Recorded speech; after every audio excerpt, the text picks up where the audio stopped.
All right, welcome back to another episode of the podcast we call The Unknown. My name is Michael Volpe. I report from Chicago, Illinois. That's in Cook County, Illinois, and I write at michaelvolpe.substack.com. My podcast partner, as always, Richard Luthmann, reports from near Fort Myers, Florida, in Lee County, named after Robert Edward Lee, the general of the Army of Northern Virginia, but generally considered the general of the Confederates, the losers of the Civil War. And we are back for the 33rd episode. We had all kinds of stuff. We're going to start in France. I'm going to get the article up, but unless you've been under a rock, you heard that one of the leading presidential candidates in 2027, unless they call early elections, can't run. Marie Le Pen was convicted of some dubious crimes, and they have barred her for 5 years, which, given that it's 2025, means she can't run in 2027. Have you followed the story at all? Yeah, I'm a little bit upset about this because number one, I like Marine Le Pen, and Mm-hmm. she's That's been an good. effective politician on the right in France. Mm-hmm. I think that she's been, and her father before her have been called Nazis for the last 40, 50 years, and I don't Mm-hmm. think that's true. But Mm-hmm. it really it portends this trend of really lawfare Mm-hmm. and it's like fascism almost socialism. I don't know what to call it, but it's not democracy as we know it. It's where you use the legal system or the governmental system to target political enemies, and it used to be limited to African and South American very unstable democracies. Right. Now it's come into Europe, it's come to the United States, it's in Canada, it's all over the place. I mean, it's becoming scary. It's a scary trend that we're seeing. Right. Yeah. Vladimir Putin, when he's not killing his political opponents, jails them like Mikhail Godorkovsky and Alexei Navalny, who died in jail. And I think the guy in Romania, I think I got the country right, was also barred from running. So this seems to be a trend. I don't know the details of the case. The dubious part is that all of these alleged crimes happened about a decade ago. So that seems like lawfare. And you're right. You're removing your political opponents not at the ballot box, but through the courts, which definitely seems wrong. She can appeal it. She's not going to be in jail. They're just going to make her a million times more popular. So this will play out. So we'll see what happens. You think But she's for get a Trump effect, Mike? You think she'll get a Trump effect out of this? I absolutely. When you do lawfare, you become a lot more sympathetic because you're taking on the system. By the way, the Trump effect. I don't know if it was a tweet or what she put out, but she said the deep state. She actually used the term deep state is after me. All right, so that's enough on Marie Le Pen. We have a segment where I find a negative article about one of Trump's appointees, not cabinet members, because there's only a limited number of those. And you defend that person blindly because that's how you are. And I roll. so I have, and let me see if I can find it. Here we go. All right. So this is an article about Steve Witkoff, the history of Trump's man to negotiate world peace should worry everyone. And Witkoff, he's a czar, and I'm trying to remember what czar he is, but he's involved in the negotiations with Putin. He's involved in negotiations with Hamas, possibly with Iran. He is a real estate developer, buddy of Trump. They play golf all the time. He has zero foreign policy experience. They go through the Independent makes this like it's really shady because Witkoff became buddies and business partners with a guy at Lehman before Lehman blew up. I think that's nonsense, but he has no foreign policy experience. And the way things are playing out in Russia and the Ukraine is showing it. Tell me why this guy is the right man for the job. Well, if you look back at the past administration, what foreign policy experience did Jake Sullivan have before he became the NSA National Security Advisor? Mm-hmm. And even to a certain extent, what does Mike Waltz have as National Security Advisor beyond being a Green Beret? In Mm-hmm. deep level, does he have an advanced degree from the Kennedy School? Does he have an advanced through the School of International Public Affairs from Columbia. No, they don't. But what this guy's job is, and is a very specific job that the President of the United States has full confidence in him to do, to go and negotiate on his behalf and communicate his message. And that's where his technical skills lie. He's a great negotiator. In New York real estate, that is, the lion's den of negotiation. If you can go in there and you can negotiate, you can get out alive, and then you are a skilled negotiator. That's the thing. And that's where Trump has his confidence in Witkoff. That number one. Number two, the post that he has for him is for Middle East Peace, Middle East Peace Envoy, Steve Witkoff. And he has someone who's been committed to that cause for decades. So I think he's ultimately qualified for the role that Trump has him in. Right. And things are going swimmingly in the Middle East. I interviewed Jake Sullivan in 2016. I think Sullivan had plenty of government experience. I don't know what his, and NSA is not foreign policy. As far as Waltz is concerned, I'd have to see what committees he was on. But if he was on the Intelligence Committee, that's partially where you get that kind of experience. But through your... I'm sorry? He's a Green Beret. He was a special... Green Beret as well, but his experience in being in Congress is where you get some of that experience. This guy has zero foreign policy experience. I think it's playing out with the Great Fear. That's the Independent, by the way, from England, that had that article.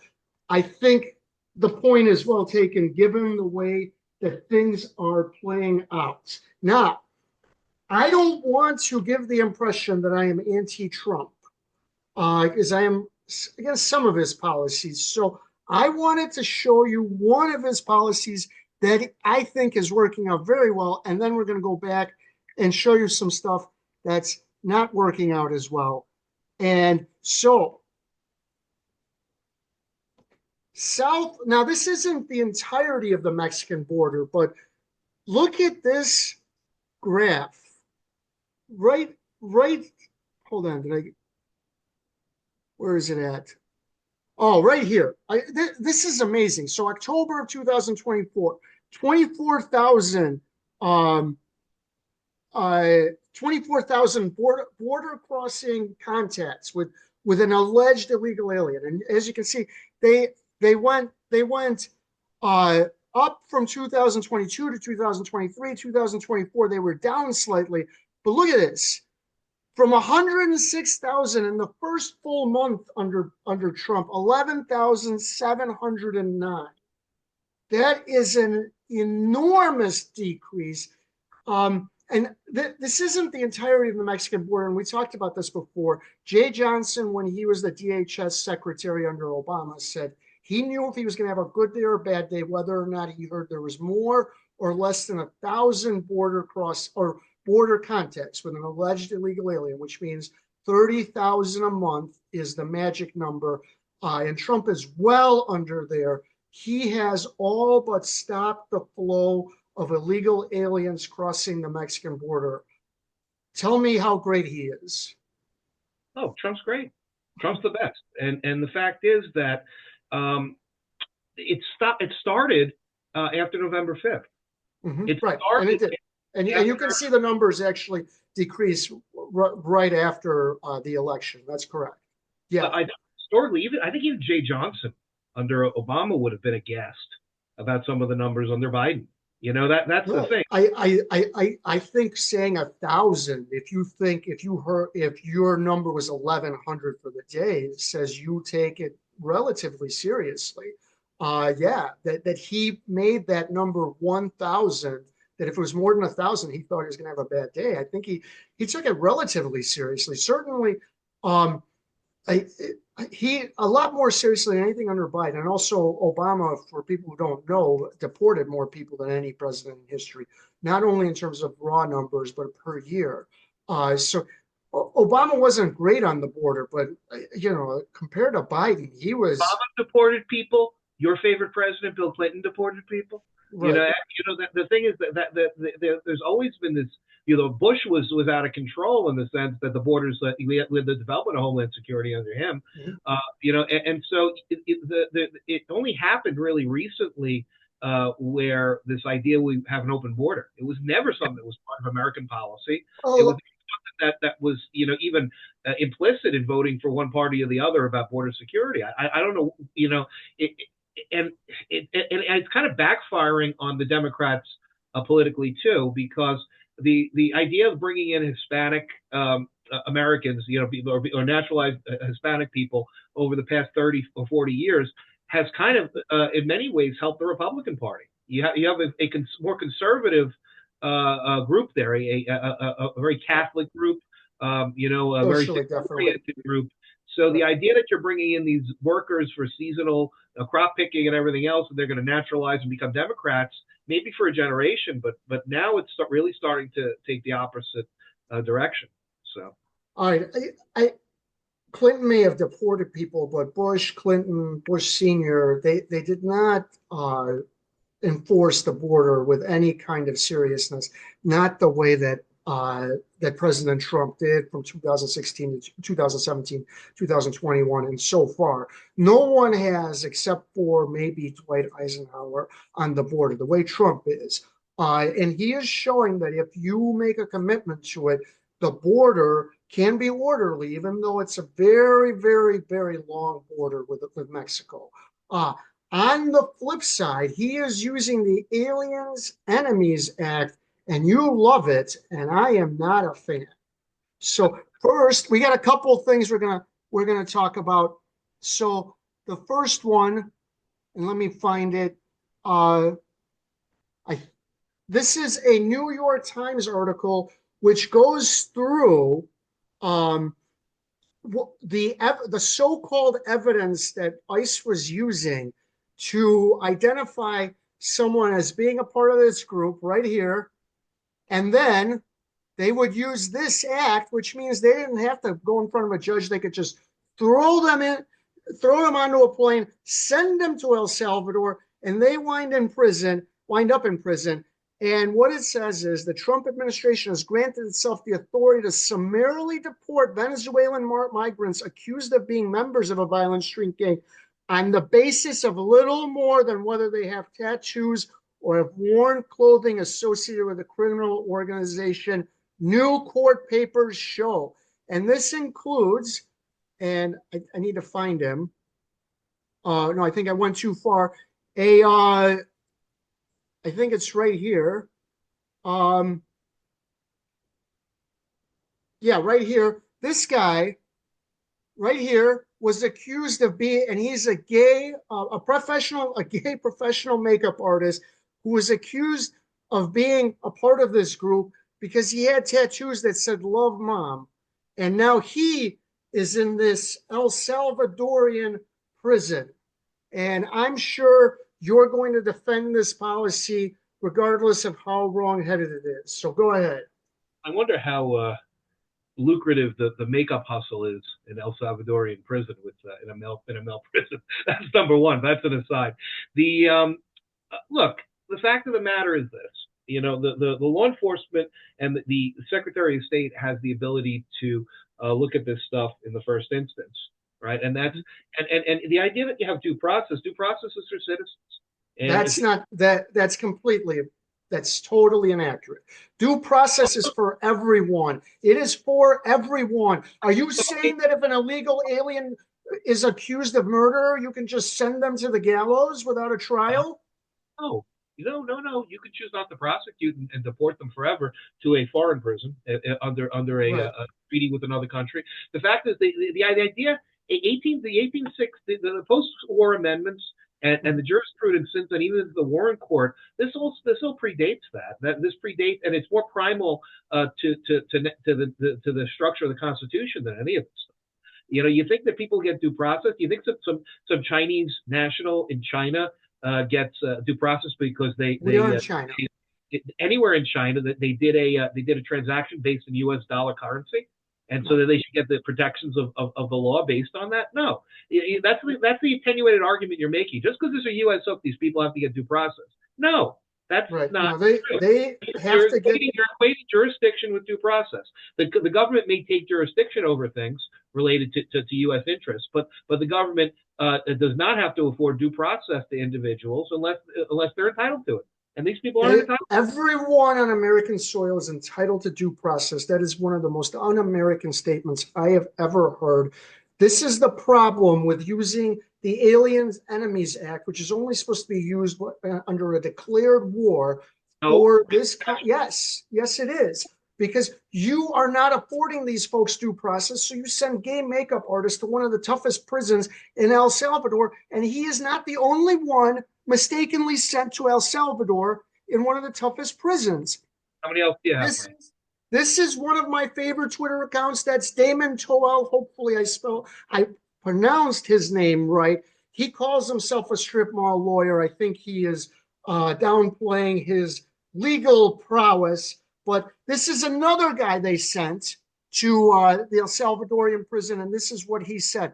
According to the complaint filed last week, ICE admitted at his removal hearing in August 2019 that all the evidence they had about his alleged gang membership was a single interview report from a single local cop based on a single confidential informant who accused him of being involved with a gang and was active on Long Island, even though this was in Maryland. And then he presents the court papers, and they tried to deport this guy once before, and they stopped it. And this is another guy who is in an El Salvadorian prison based on the word of his confidential informant. And once again, that is because he's using the Aliens Enemies Act rather than due process. So let's talk about that. Let's talk about that. You're saying that there has to be a declared war. Is that what your legal position is, Michael? Mm-hmm.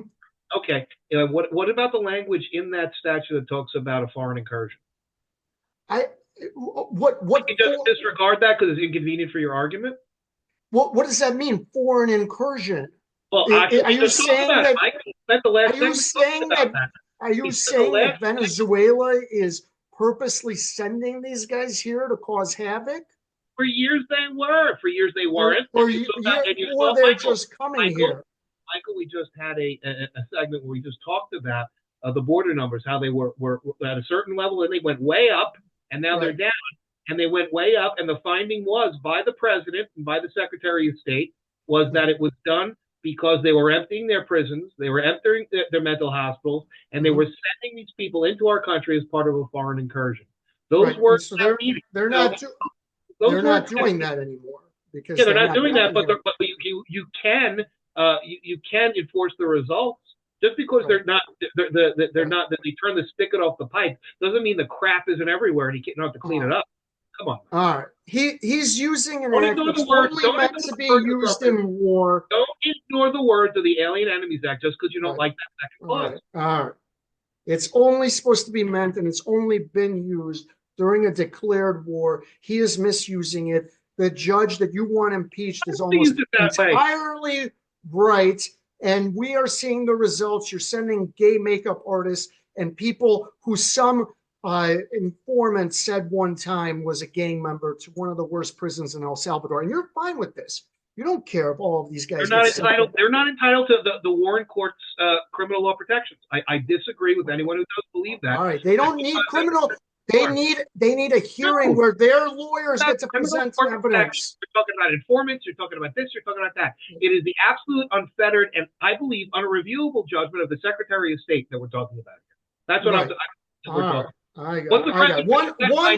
One person gets to decide if hundreds of people get sent to El Salvadorian prison. And you're fine with that. Donald Trump, the president of the United States. And you're fine if Donald Trump gets to just on his own decide if hundreds of people get sent with no judicial review. I'm not fine with it. Millions upon millions of Americans were when they voted on November. Right. And that's who's fine. All right. If you say so. All right. So we have an Elon Files segment. I didn't get it up, but we got first of all, let's start with this. I didn't get the results up, but we talked last week. There was a big Wisconsin Supreme Court race. The male is a clone of Antonin Scalia. the female, a Democrat, is a clone of Ruth Bader Ginsburg. That's probably not completely fair. She won pretty handily. He conceded. Elon gave a fair amount of money. Actually, I guess it's all relative. He really gave almost nothing compared to what he has. Well, he pisses more than that. But be that as it may, he in February backed AfD in Germany. They basically came in at the exact same amount as they were polling before his endorsement.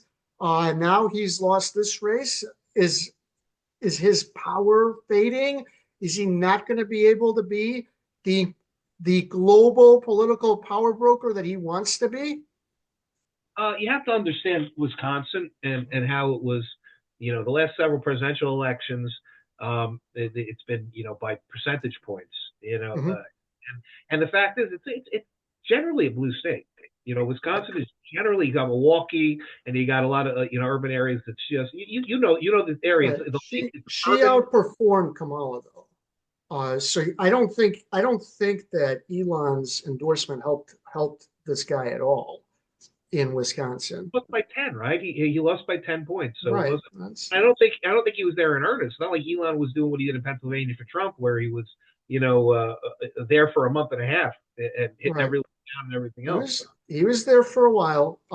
He put a lot of money in, several million. Again, that's a drop in the bucket for him. Look, you compared what he's doing to Soros, and Soros, whether you like him or not, created a brilliant strategy to put in a bunch of his clones as DAs or the equivalent of a DA, like the Cook County State's Attorney Kim Foxx, and he put a bunch of them in. And Elon is losing now. If you're gonna do this, unless you're Chuck Panici, the subject of my first book, you're gonna lose. Chuck never lost. That's why I said that. Chuck was just a brilliant campaigner and political guy, so he never lost. But so you're going to lose. But he tried to pump up AfD. They didn't really get any help from him. He tried to pump up this guy. Is he losing his cachet on? And at the same time, Tesla's stock is down. Their revenue is down. They're going through problems. Is his cachet down? I don't think so. If this is anything, it's a hiccup. And frankly, we expect this hiccup though, because they were riding so high. They got with the win in November and everything else, and now it's the point where the rubber hits the road, and you have to invest yourself into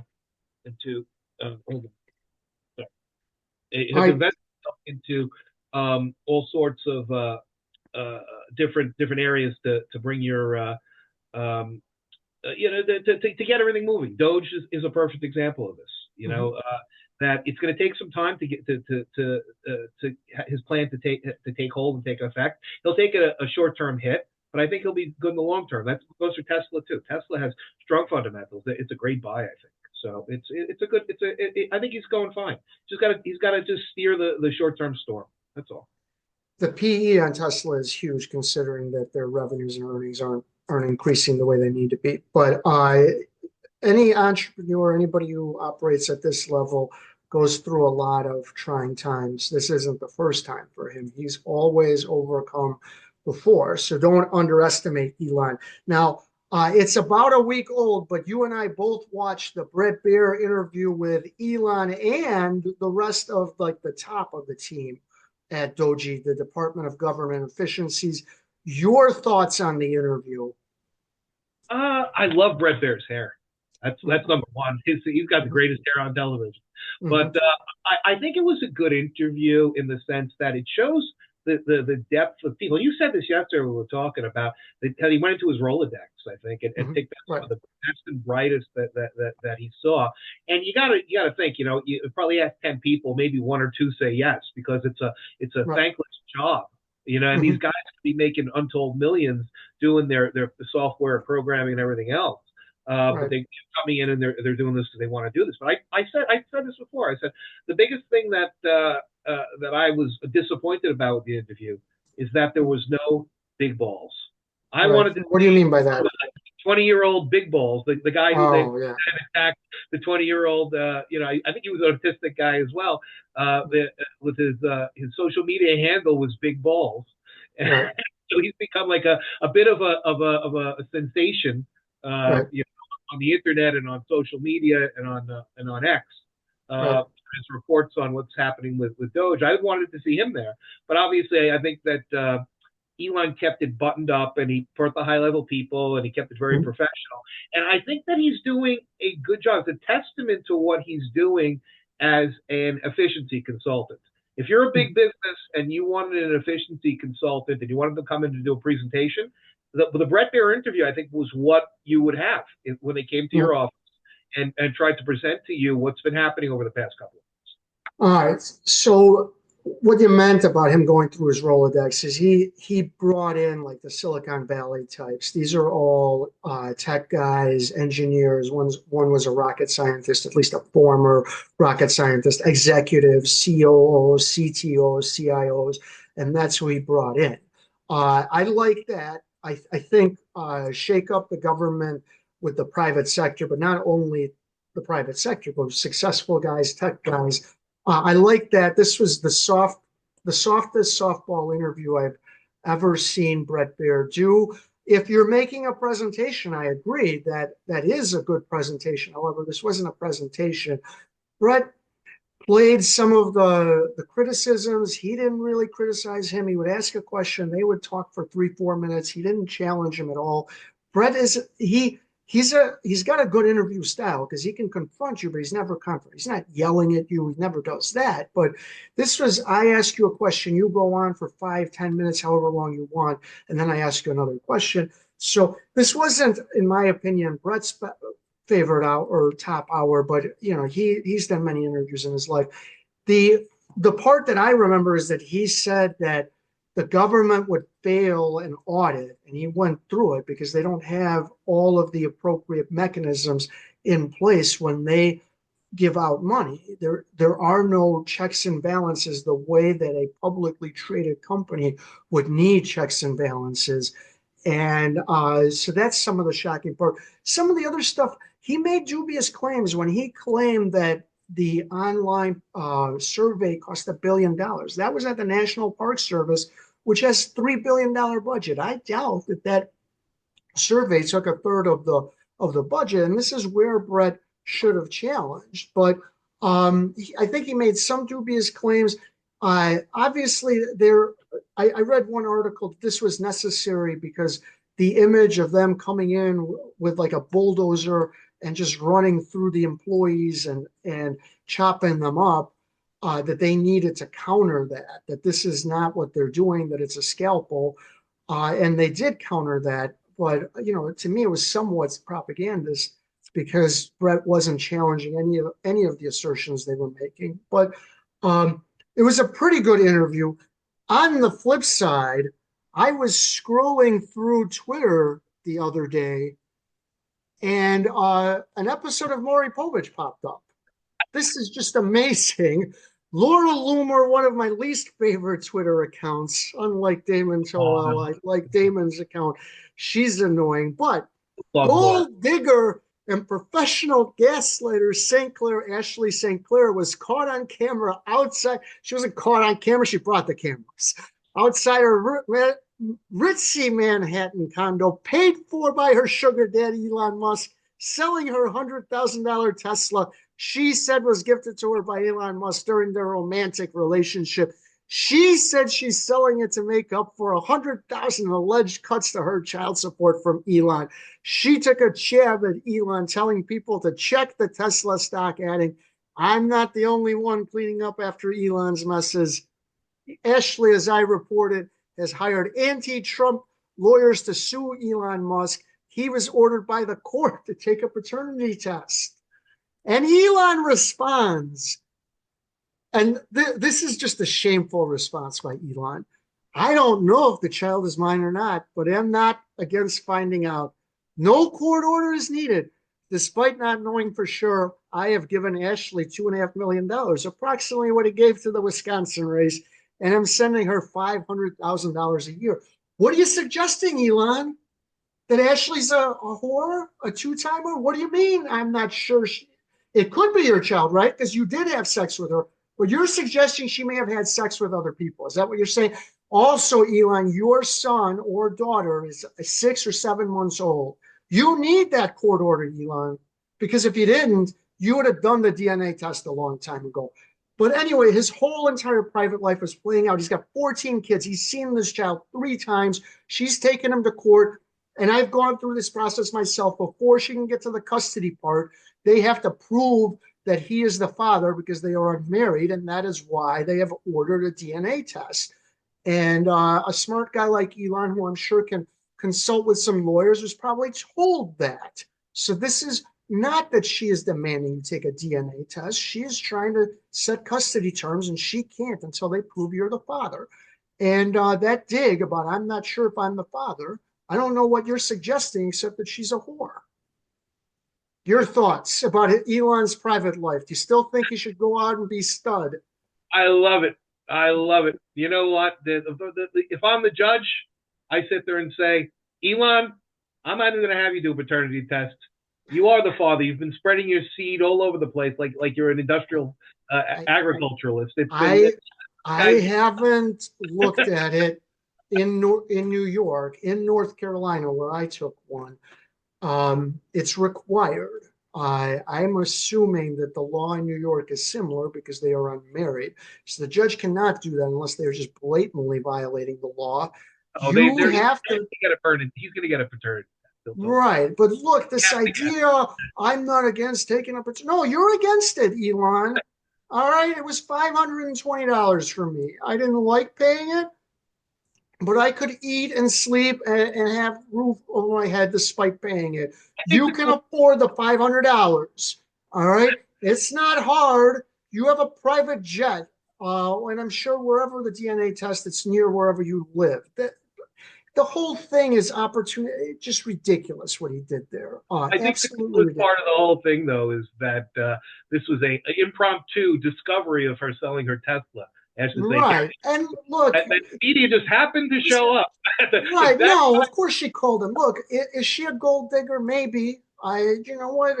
Maybe you should have thought of that. This is the greatest lottery ticket that you can get. Yeah, look, you and I have both done a lot of custody. It's not as good as you think to get pregnant by a rich person. You don't know what's going to happen once they get it to court. So maybe that's what she was thinking. And if that's what she was thinking, she may be in for a very rude awakening. He may try to get custody of the child so he doesn't have to pay her. But I think he is paying her to get rid of her. And you got a newborn that's probably going to spend very little time with that newborn's father because this guy likes to get women pregnant. He just doesn't like to take care of the child besides financially. Well, think about it. If you're from her perspective, you basically, have a child now that has the genetics of one of the great minds of our generation, maybe of in modern human history. So I think she's done good there for her kid. Her kid's going to probably do very well from that perspective, and I think the kid's going to get taken care of financially. Yeah, it's not. I don't think it's the greatest situation for being raised and spending time with the biological father, but it is what it is at this point. You have a kid, the kid's being cared for, and as long as that happens, I think that that should be fine. I think that the tabloid value of this is going to be very high. We're going to hear a lot about this. It's a soap opera saga. But I want to go back to the point about Laura Loomer. You may not like Laura Loomer, but I think she's extremely effective as a journalist, even though she's got her job now as doing what she's doing. But she's she's extremely effective.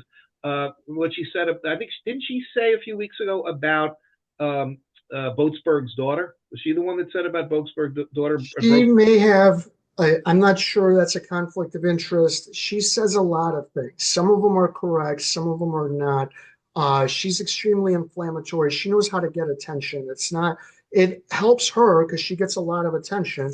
And now that Elon has brought everyone back, because she was canceled by pretty much everyone for a while, she can generate attention. It doesn't necessarily help Trump because she goes, she went after Marjorie Taylor Greene a little while ago, other Republicans, and she said, she suggests that I think Casey DeSantis made up her cancer. She says all kinds of stuff. Laura Loomer to me is a very distasteful individual. She throws bombs, but she throws bombs. Yeah, no, and some of them are correct. A lot of them are not. Anything else you wanted to add on Laura, current events, Elon? Do you want to see him have a 15th child? He's had two in the last 7 I want months. to see him spread his seed. I want him to Uh, go multiply little Elons everywhere. all Whatever. right. Now we get to the What the Hill segment, and Ray Bonecrusher, that's not his actual name, but that's what we're going to call him. Uh, he sent me an email earlier this week, and he asked me to read it, so I'm going to read it. Michael, a rumor is going around about me that I have joined up with Jeremy Hales. It's completely untrue. Is there any way you can address this on your channel when you get a chance? There you go. All right, before that, hold on. What is What the Hales? What the Hales refers to Jeremy Hales, who runs a YouTube channel called What the Hales. He sues everyone. He's threatening to sue his girlfriend's sister. He sued his neighbors, Michelle Preston and John Cook, because there were some alleged defamatory signs, that is. He claimed that they are tortiously interfering with his business, a nonsensical accusation. He claimed that they were extorting him, a nonsensical accusation. He filed a protective order against both of them in Ohio, even though they all live in Florida. He has now filed a second lawsuit against them, others. This guy, Ray, their lawyer, Bruce Matskin, he is sue happy, according to his girlfriend. He uses it all for YouTube content. He has a bunch of YouTube compadres, like my former friend, Megan Fox, who we'll talk about later, who are his propagandists. He or people he is associated with are even employing astroturfers, which we will talk about. Now, there is a rumor going around that Ray and others may be like going against and they are a part of what Hales calls the anti-Hales ecosystem, so that they may be joining up with Hales. And the reason that rumor is going around is because he put out a short video. We won't play it because he loves to claim that everything is copyrighted, but you and I watched the video. Am I right? You watched it. I did. I know I'm right about me watching it. We both watched it. It's like a minute and a half long, so it's not hard to watch. He claims that there's Well, it's hard to watch because Jeremy's on it, but right, yeah. He claims that there's one of the 10 people, he won't say who it is, that is going to be a turncoat. And this is a civil lawsuit, am I right, that he's talking about? Did he use the term plea deal? yeah, a plea bargain or a plea deal. Plea Yeah, deal. Is there such a thing as a plea deal in a civil lawsuit? not at all. No such thing. No. What is it called if you try to reach an agreement? The settlement agreement. Right now, terms from civil law and criminal law. It shows that he's a novice, if not a total imbecile, when it comes to the law. all right, and but he is a novice. Now, you But yeah, practice law. You practiced law for a while. Did you do some civil cases?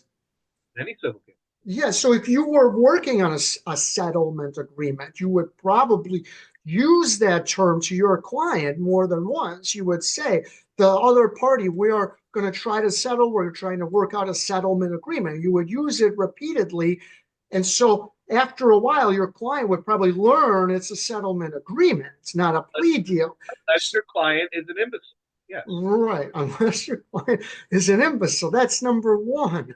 So number two, do you think if there is a settlement agreement that's being negotiated, do you think it's a good idea for and I call him JN and I got a note that I didn't know why I called him that. That's for QAnon, because he constantly claims that arrests are coming, arrests never come.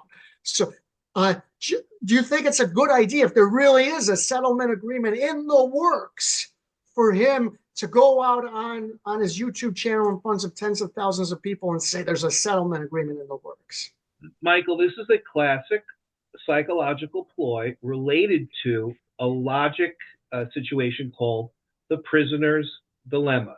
And we've talked about things like this before, but the prisoner's dilemma is a situation where the cops have two suspects, two co-conspirators in two separate rooms in the police station. And these guys will both walk out of the precinct because they have nothing. Okay.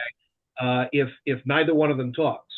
But if one of them talks, then the situation is the other one's going to go away for 10 years, whatever. And so, and the one who talks may very well have to do prison time too. And so the situation becomes if you can trick one of those people into talking, then they come out worse. And so I think that's what Jeremy's trying to do here. He's trying to trick somebody, one of the 10, to talking because they believe that if they run and they can get a deal, then they'll be okay. But when they make the deal, they're actually probably going to be in a worse position than they would have been in if they hadn't done anything, because you have a meritless lawsuit here. But by making an agreement with somebody for anything that has a lawsuit with no merit, it kind of gives, validates what they're trying to say. And so you have a situation where it doesn't make any sense what he's saying to begin with, because the first step in a civil litigation usually is to file a motion to dismiss and to say, these allegations are crap. There's no reason why I should. And let me interrupt you. First of all, I believe that 5 of the 10 people have been served. So not everyone has been served. I don't know that anyone has even responded. Of the 10 people, there's only one who may be someone who would flip, and this is this guy, Dave Helms, who I don't know very well. I sent him an email. He didn't respond. He's a lawyer. He doesn't know anything about the rest of the folks. And Mr. Helms, if you're upset, you should have told me that you weren't one of the 10. But anyway, he would be the only one. I don't think he'd know anything about the rest of them. And this is what I wanted to ask you. Is it common, or even does it ever happen that there is any kind of negotiations for a settlement agreement before the defendants have filed and have played out at least one motion to dismiss? If they were trying to do that, the smart strategic thing to do would have been to do this prior to filing the lawsuit. So you send out a demand letter to these people before the lawsuit that says, we're going to sue you. In lieu of a lawsuit, we'd love for you to have come in and sign an agreement with us, a release agreement and everything else, and make admissions, and we agree upon this, and we won't sue you. But after that happens and they don't respond, usually the response that you get, if a lawyer's handling it, is they send what's called a frivolous litigation letter or a defense letter saying, look, your claims have no basis in fact in law. These are the reasons why under the law. These are the facts that we understand them to be. If you sue us, then we will turn around and we will not only ask to dismiss this case, we will bring a motion for sanctions against. And usually that's what happens. There's a motion to dismiss and a request for sanctions. And the fact of the matter is, we haven't even gotten past that point. And why would anybody, rather than file a motion to dismiss, and ask the case to turn out, or even answer the case, why would they right away go to make an agreement with Jeremy Hales? You can file your motion to dismiss today, or file your answer today, and then tomorrow or next week decide, okay, I'm going to make my agreement if I want to make my agreement. You're not going to run to an agreement as the first step at this point. It doesn't make any logical sense that you would do that. The first thing you would do is you would defend the onslaught that he's bringing against you, the served papers. And like you said, 5 of them out of 10 or so got served. So only 5 of them have an obligation to respond. So they respond to the court. Then it's going to be months before the court does anything anyway. So in that time period, you can say, okay, let's resolve the issue. There's no, it's like there's no goal line fever. There's no yellow fever here to get this thing done like in the next week, that you have to make an agreement with Jeremy Hales. You don't have to make an agreement with Jeremy Hales. Even if you got served with papers already, you won't have to make an agreement with him if you wanted to get rid of the case for 6 months, if you didn't want to, without any repercussions or any ramifications. So it doesn't make any sense what he's talking about. He's trying to create his own demand. He's trying to create his own illusion. He's trying to create his own prisoner's dilemma here to try to ruffle up something, and that's to try to legitimize what he's saying. He's got no legitimate claims, and so he's going to try to get somebody who's a defendant to say, yes, everything he says is legitimate, everything he says is true, blah, blah, blah, blah, blah, blah. But then all the person's going to get in return is they don't have to deal with Jeremy Hales anymore, which in and of itself is a very, very valuable thing. If you had a piece of paper that says Jeremy Hales, I don't have to deal with him, that's a very valuable piece of paper. That could be worth millions. Right. He is so happy. So a few weeks ago, he claimed that you and I were under local and possibly federal investigation. That was an entirely baseless and made-up claim. I believe this is as well. His fans should take note. If no one comes forward and makes a deal with him, he is constantly lying to you. And I think you're right. I think what he's doing is, one, clickbait. I think the live where he attacked his girlfriend and claimed that he was going to sue his girlfriend's sister that we played a little of was a disaster. His numbers were down, and he is trying to create more controversy and more attention to the case. One, I think two, you're right. He's doing something akin to prisoner's dilemma. I think three, he's trying to cause chaos. But if he's got someone on the hook, it's completely weird.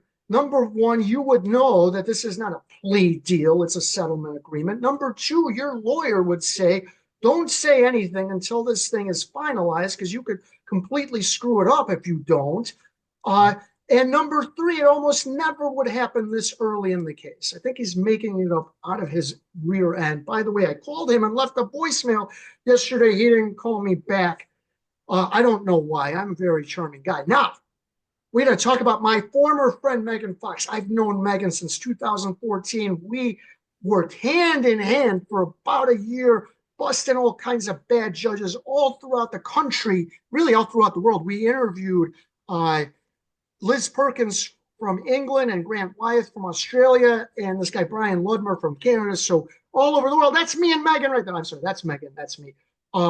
So I've recently found out that it appears she's co-opted not one, but two, what I call alleged astroturfers. This idiot, his name is Jason Hipsher. He goes by J-Hip. He started a YouTube channel maybe a month and a half ago, and he has done more than half of his videos about me, a couple about me and you, maybe one about you. And look here, I asked Jay on March 8th, Jay, since Megan is too cowardly, do you want to take a stab? Do you think reading tweets is scintillating where you promise promotion? And as you can see, Megan, who has 50,000 YouTube followers, is promoting Jay, who at the time had like 100. Now, I wrote that on March 8th. Took him a long time to formulate his response because he waited until March 14th. And he said, I woke up early and I finally have time to respond. I really enjoy reading your posts on X. Also, I was not promised any promotion to read them. I believe what happened is real. Megan dislikes you so much that she loved my content. I hope you enjoy it as well. She hates me, so that's why she loves his content. You buying that? Not at all. Right. So then I get this tip. Oh, by the way, Megan Fox is a moderator for J-Hip. She's using him to attack you for covering this. So once again, and now look, here's her promotion on YouTube, a second promotion on YouTube, a third promotion on YouTube. She is a moderator on his live streams, apparently. Now I asked J-Hip if she's a moderator on his live streams. Here's how he responded. Good morning, Bowman. Rosalind Duke is going to be doing a live stream on YouTube that I will be appearing on. I will address this mountain of investigative journalism that you must have painstakingly put yourself through. I would give you a simple answer, but Rosalind deserves the extra view from her Rosalind Tells People to Fuck Off show. It's bound to be a blast to discuss your stupidity. Please pop in. Will not pop in. We don't need any unwanted pregnancies.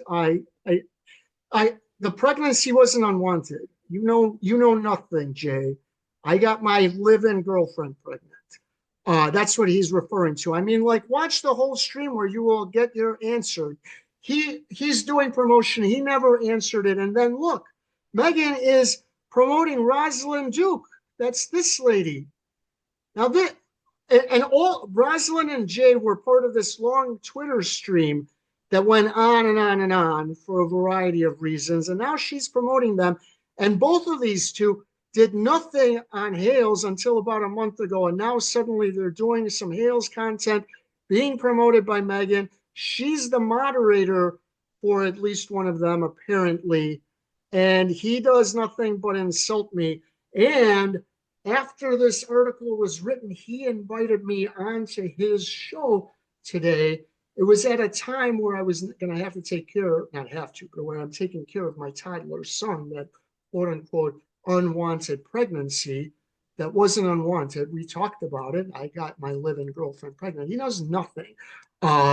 So he refused to move it. And I told him, well, I come on yours. You have to come on my show. And he said, I don't do pre-recorded shows. He's so big time after 10 episodes or 12 episodes that he only does live streams. He's very particular about the videos he shows. And by the way, after I asked him to respond, this is Rosalind. It's Mrs. Duke or Her Highness Lady Rizzler to him. Please correct me. I don't know what that means. And also, I did a couple of surveys, and here's one. Are they astroturfers? My audience, by a very small margin, says they are not. But you can still vote. Now, I then wanted to set the record straight about me and my former friend, Megan Fox. So here is what happened.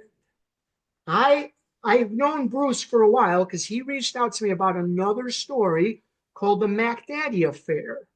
I did a couple of stories on that. As we talked about that, he started explaining to me what was happening with What the Hales. I initially declined to get involved in deference to Megan, and particularly in 2022 when my ex-girlfriend, the mother of my child, reached out to her and Megan treated me with kindness.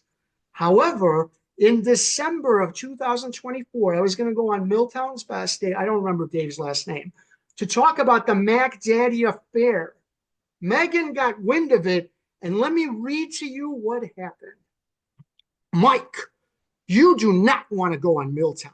Today, Bruce and Lisa from another hate channel tried to Milltown, got added to the federal lawsuit Jeremy Hales brought for defamation. There will be more added, and probably Milltown. I've never steered you wrong. Trust me on these. These people are not your friends. They want to use you because you know me. That's it. So here, initially, she's acting like she's my friend, like I shouldn't go on because it would be bad for me, right? And I told her to go F off. Don't tell me what YouTube channel I can go on. I know what I'm doing, right? So now remember, first she's saying it's a bad idea for me. Yeah. After that didn't work. The second paragraph was they're trying to use you to get to me. First it was Right. about you, and then it was about her. You know, Right. it's crazy. And by the way, this filing she's referring to was dismissed, and then it was turned into the federal lawsuit we are talking about. We interviewed Ray, and we all agreed that it was a frivolous lawsuit, and she thought she would manipulate me by sending me some federal filing. She was completely wrong. Then it's about her. Then it's this. Mike, before you get to that, it's like one of the cardinal rules of being a journalist. You know, you could talk to any journalist that you want. Journalists talk all the time, and tell them what you think about a story, about a case, about a this, about a that. Share information, but you never tell a journalist not to cover something. That's like the third rail of journalism. That's censorship. You know, you can give somebody the caveat all they want. She's telling you under no uncertain terms, don't cover this, Michael. Don't cover this, Michael. And by the way, this is a story she didn't want to cover, but it paints Bruce Matskin, who was representing the neighbors of Jeremy Hales, in a sympathetic light, and that's why she didn't want me to cover it. So then, as I said, I'm going on. I know what I'm doing. She goes, again, you are showing me that you have no regard for me at all. These people are harassers, doxers, and defamers. They have been doing these things to me for months, and if you give them any legitimacy, then that tells me we are not friends. And that, Megan, is why I covered What the Hales. And by the way, Dave from Milltown put a comment on and said, I had no idea you knew her. I wasn't going to sandbag you with anything about What the Hales. I watched the interviews you did with Bruce. I thought you did a good interview. I wanted to talk about this case. And I want to show you one comment that I left, because I do think, and this is Dave's comment, this describes Megan. Suspicion always haunts the guilty mind. William Shakespeare. The reason that she was paranoid about all this stuff is because she does have a guilty mind.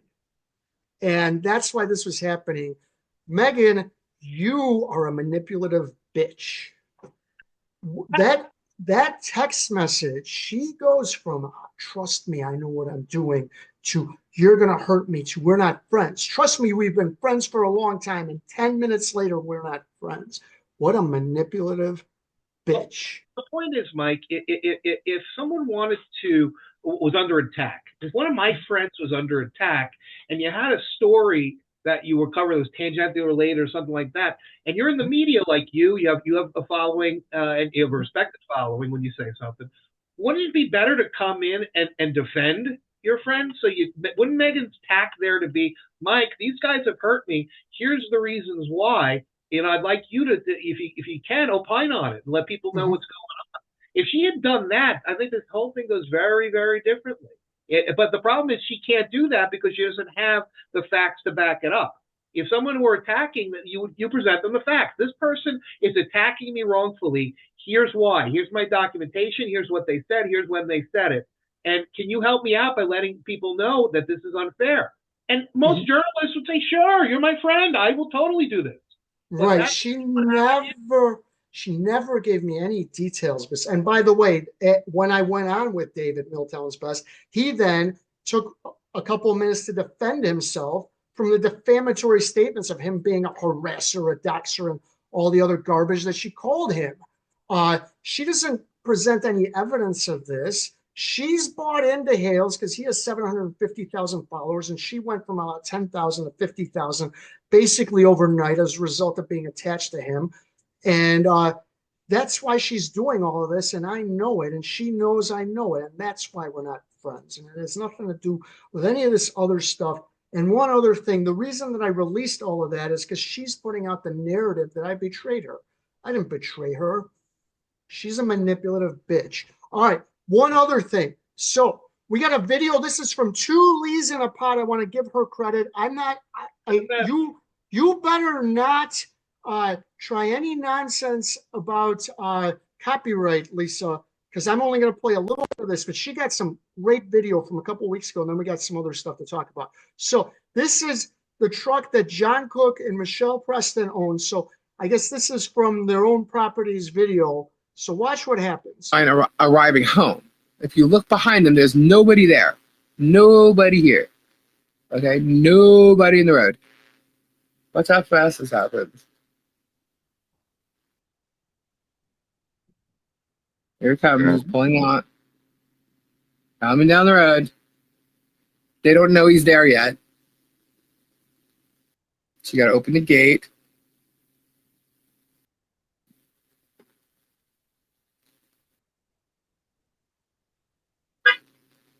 John realizes it and tells her.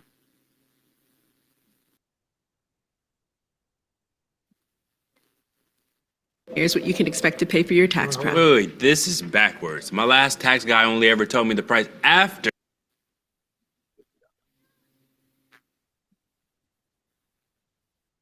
He just says he's filming. So she runs over and closes the gate. I mean, can you imagine having to pull into your house and making sure you close the gate so someone's not in that truck? You want to guess who that guy that drove by with a video camera? Jeremy Hill. That's right. Remember this guy. And this is a promotion for Two Leaves in a Pot. If you want to see the full video and the full commentary, go to them. They have a great YouTube channel. Check them out. And they're the truth about Jeremy Hales, which is a great thing. Remember, this guy has a protective order against them. Yeah. In Ohio, where he's saying he's afraid of them, and he just drove by. He just drove by and tried to film them, and it's not the only time. Yeah. So let's watch. We've watched this video before. Let's watch it again. Yeah.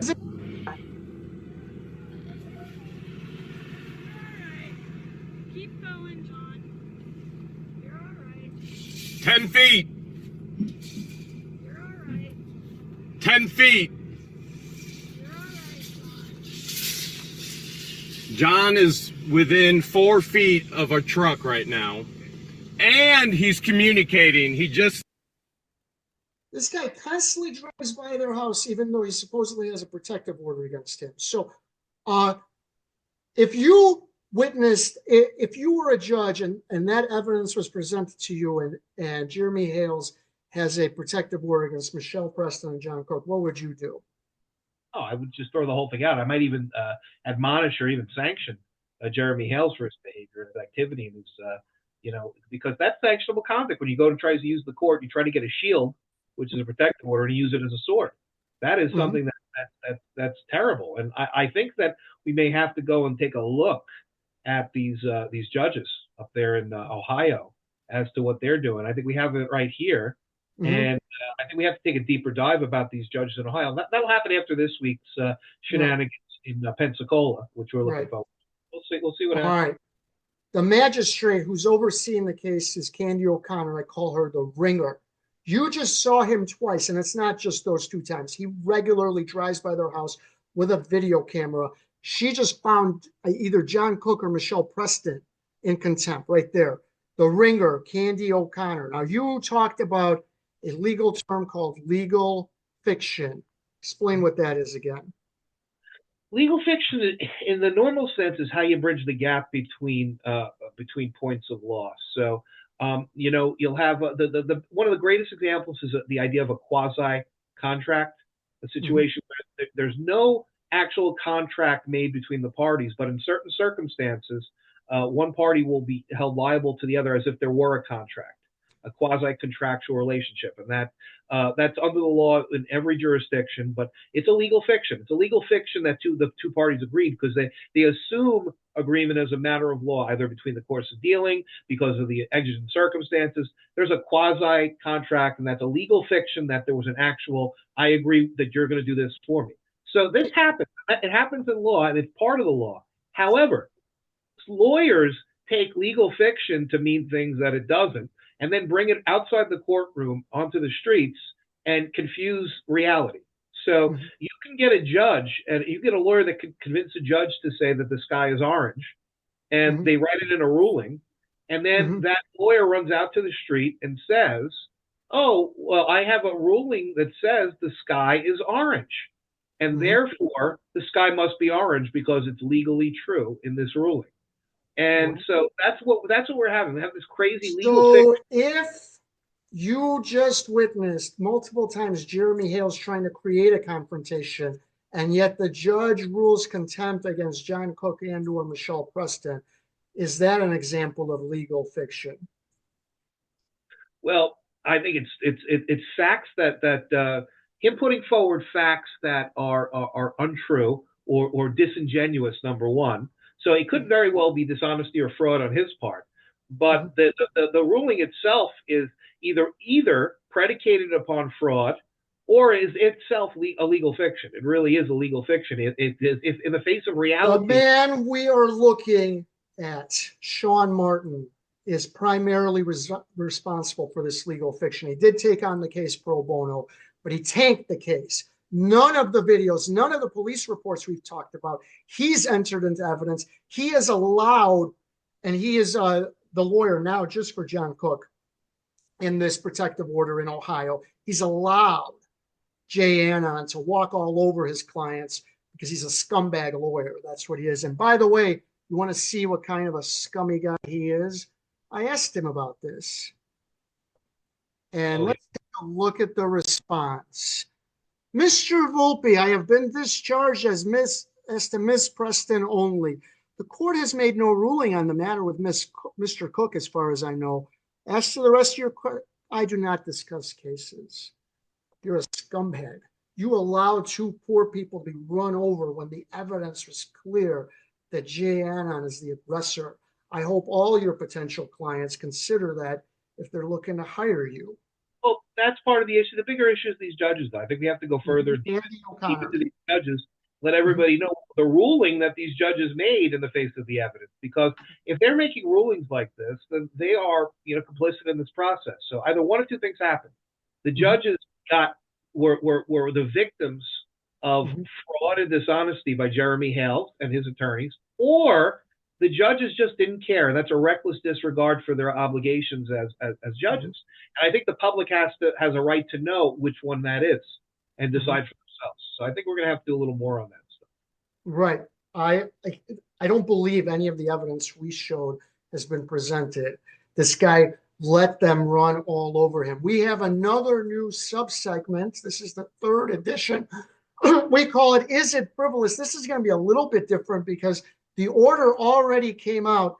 There was another defamation lawsuit filed by one YouTube, it's not a YouTube personality, a social media personality against other social media personalities. Lauren the Mortician, it's not quite as hot as the Hales case, but interesting nonetheless. So Lauren the Mortician and her lawyer filed this lawsuit against several other social media personalities. And so let's go through it.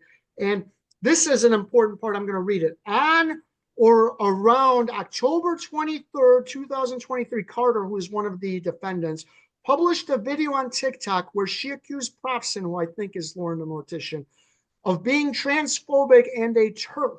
Specifically, Carter said, quote, Lauren the Mortician is a TERF. I have receipts, I have deets, and you should go ahead and take a seat. TERF is an acronym meaning trans exclusionary radical feminist, that at least one dictionary defines as, quote, an advocate for radical feminism who does not believe that transgender people's gender identities are legitimate and who is hostile to the inclusion of trans women in the feminist movement. Receipts or deets are slang words used to mean proof or evidence. Carter further explained that the receipts and or deets referenced were evidence of Propson liking incredibly transphobic and hateful rhetoric and content. And she then listed out some like Facebook posts that this lady liked. Now, I have no formal law background, but can I break this down? Go for it. Claiming that someone is a TERF, like claiming that someone is a racist or a Nazi or a psychopath, is almost always considered opinion and protected speech. What is not protected is if you say they are a TERF because I heard them spit in the face of such and such transgender person. Now you are stating fact. You better have really seen them spit in the face of that transgender person, because that is a fact that can be challenged. But simply the idea of being a TERF is not something you can sue for.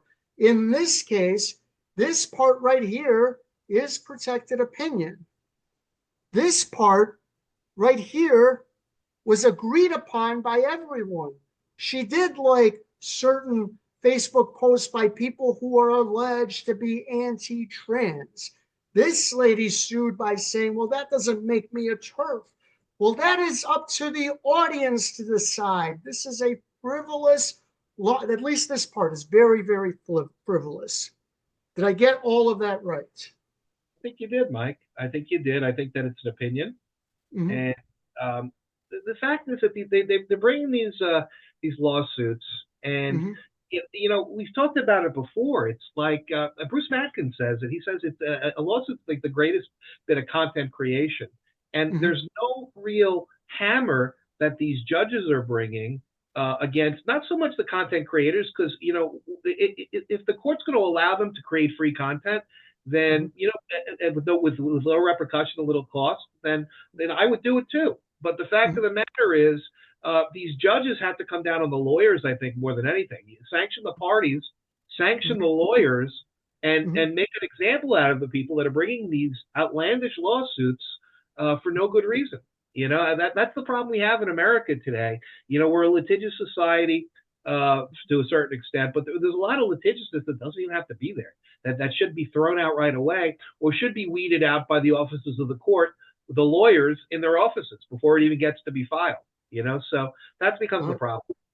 All right, the next part. Now, Braun is the lawyer for Lauren the Mortician. Braun then posted at least 2 videos on different social media platforms in which she accused Braun of filing, quote, false copyright claims and bad faith copyright infringement strikes. Carter also began a GoFundMe related to the DCMA. Saying that you brought a false or bad faith copyright claim also would be considered opinion. However, there's another part and I think I can find it. All right, here. This, however, is more serious. On December 11, 2023, Day created yet another post on TikTok in which she said the Illinois Attorney Registration and Disciplinary Commission told her they received, quote, multiple credible complaints about Jeanette Braun, and they have assigned multiple attorneys to investigate this matter. This right here, I can tell you, should be defamatory, and I'll tell you why. The ARDC would never tell you that. The ARDC is a bar disciplinary outfit out of Illinois. They all have different names in different states.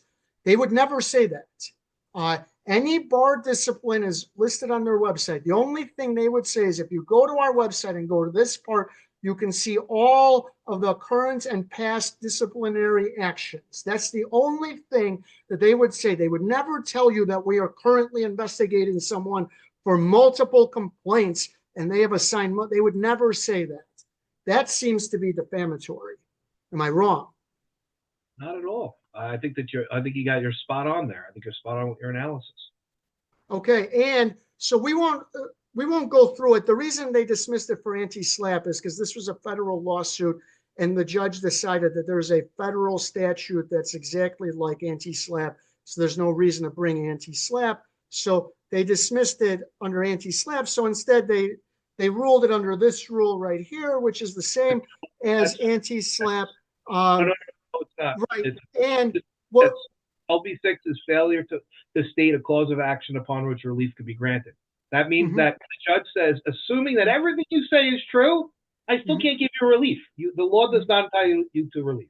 That's what LB6. Right, and the judge found exactly what I found. Carter allegedly stated that Propson is a, quote, TERF, or trans-exclusionary radical feminist, and that she is transphobic. Propson alleged that, quote, being called transphobic is akin to being called a bigot or a racist.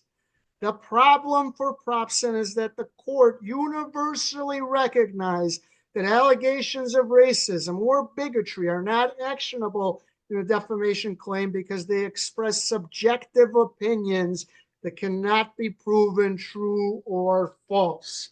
And that was dismissed. Now, the allegation about going to the ARDC, I'm not going to look through that. I think was also dismissed, though. I disagree with that. And the judge found that when you say someone brings a bad faith copyright claim, that's not actionable because that's subjective. And bringing it back to Jay Anon's lawsuit, he too is suing a bunch of YouTubers. I hope that this is not something that we see a lot of. You should decide this where it needs to be on your own channels. You all challenge each other. But he at one point claimed that someone called him a psychopath, and that, like racist and TERF, is considered an opinion, and his lawyer, Randall Shockett, should know better. Anything you wanted to add? Listen, I said it before. I think this is a part of a national trend, and that needs to kind of be stemmed. I think that some of these frivolous lawsuits just need to be punished for being frivolous. We have a Rule 11 that the Congress has put in, a Rule 11 in the Federal Rules of Civil Procedure. And I think that the judges need to dust that off and start hitting litigants and their attorneys hard when they bring cases that are baseless. All right, we've got a guest coming up, but before then, I got an interesting couple of articles that I didn't write, but I'm going to show you. All right, so there's a scandal. That guy's name is Michael Broadcorp. He is, according to this website, a political operative. And so conservatives across our state have long awaited the truth surrounding the mystery Wyoming-based company 1972-10, which received tens of thousands of dollars from contracts with the party during the reign of Rhino Republican in name only David Hahn. This information was requested by the Minnesota GOP State Central Delegation, and the party has refused to be transparent until Action for Liberty, that's the website that wrote this, announced we would release the details. Former Action for Liberty President Jake Duesenberg was informed by Minnesota GOP Chair Alex Plesher, or whatever you pronounce it, that the signer on checks related to this company was none other than white dude for Kamala, Michael Broadcorp. However, he begged Jake not to share the truth Broadcorp is a liberal journalist who has endorsed Coconuts, Kamala, Tyrant Tim Wolf, Mr. Election Fraud, Steve Simon, and many other radical Democrats. Michael Broadcorp used to be a former deputy chair for the Minnesota GOP. He has proven that he is furthest thing from conservative. In addition, Broadcorp has lost major credibility following his guilty plea for drunk driving and reported affair with Senate Majority Leader Amy Cook, which resulted in corrupt taxpayer-funded settlements. All right, so this guy, Broadcorp, is a bad guy, but he's like a political operative. Am I right? I don't think he's a bad guy. I think that you to say that he's a bad guy for having sex. Well, that's the end of the human race. Well, he was married. He was married at the time, but he does so say. Was Bill. So was Bubba. So was Bill Clinton. So it's like it's politics. Politics and sex. That's funny. Michael Broadcorp in 2020. This is Michelle McDonald's disciplinary hearing that we have talked about a lot. Watch what he says he does in 2020. Morning, Mr. Broadcorp. Morning. Mr. Broadcorp, can you please explain what you do for work? Yes. I am an author. I'm a freelance journalist. I have worked for a variety of media outlets, but primarily now I work for myself in reporting on this case, and also as an author. I wrote a book about this case, and I have been, for the past 2 years, working on the developments in this case, and also on promotion of the book and other matters related to that writing. And Mr. Broadcorp, when you say this case, are you're not referring to the disciplinary case? No, I'm sorry. I apologize. I have a website and a book that has covered the developments in the legal case involving the disappearance of 2 kids from Lakeville, 2 sisters. Yeah, he's talking about Gianna and Samantha Ruckey. This case refers to the Ruckey case. That's interesting. He's a political operative, but for about 5 years, he did nothing but cover the Ruckey case. Why would a political operative cover the Ruckey case? He's probably getting paid too. I don't know. Yeah, I think that's exactly what happened. I think that is exactly what happened. And by the way, that website is right here. This is a search for me. I didn't actually retract anything. We changed the article to include his commentary here. He says in a post last Friday, Mr. Volpe repeated a false statement that David Ruckey was present in the room with Samantha Ruckey while she testified. I didn't say he was standing right outside the room. The interactor and his sister were in the room. I don't remember who was in the room. The bottom line was when Samantha Ruckey testified, and that's her mom. That's Michelle McDonald. That's me. He did nothing for about 5 years, but write about this case, and yet he's a political operative. And they don't mention the case at all.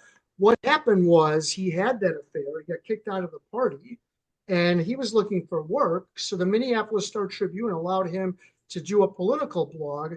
And in 2015, for reasons that aren't entirely clear, he started covering the Ruckey case, and he did that until 2021. And now he's suddenly back to being a political operative again. That is the employment history of one Michael Broadcorp. Michael, I as much as I understand, you just have a little bit of disdain for the guy. The fact of the matter is, the larger principle is, if he's acting as a journalist and he's receiving funds, well, if he's reporting and disseminating information, and he's receiving funds for his news gathering, it's no different whether he was employed by the Minnesota Star Tribune or the Minneapolis Star Tribune, CBS News, or by a private party. I think that it's protected under a federal court precedent that he is protected. He's slimy. I will say that in my opinion, it is 99.99999% likely that David Ruckey paid him year over year a lot of money to report news favorably towards David Ruckey in that case. He plucked him out because he was done as a political operative, and after a few years, he's now back to being a political operative. This guy is a very slimy guy. Okay.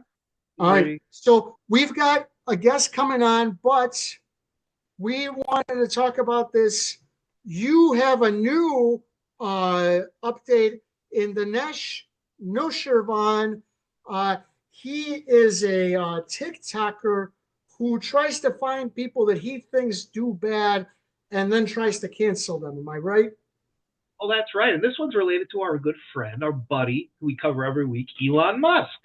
How? Remember, how is it related to that? remember back when Elon went and he did his gesture, awkward gesture at the inauguration, and he did an awkward gesture at the inauguration, and people jumped around and said immediately, "Well, this is a."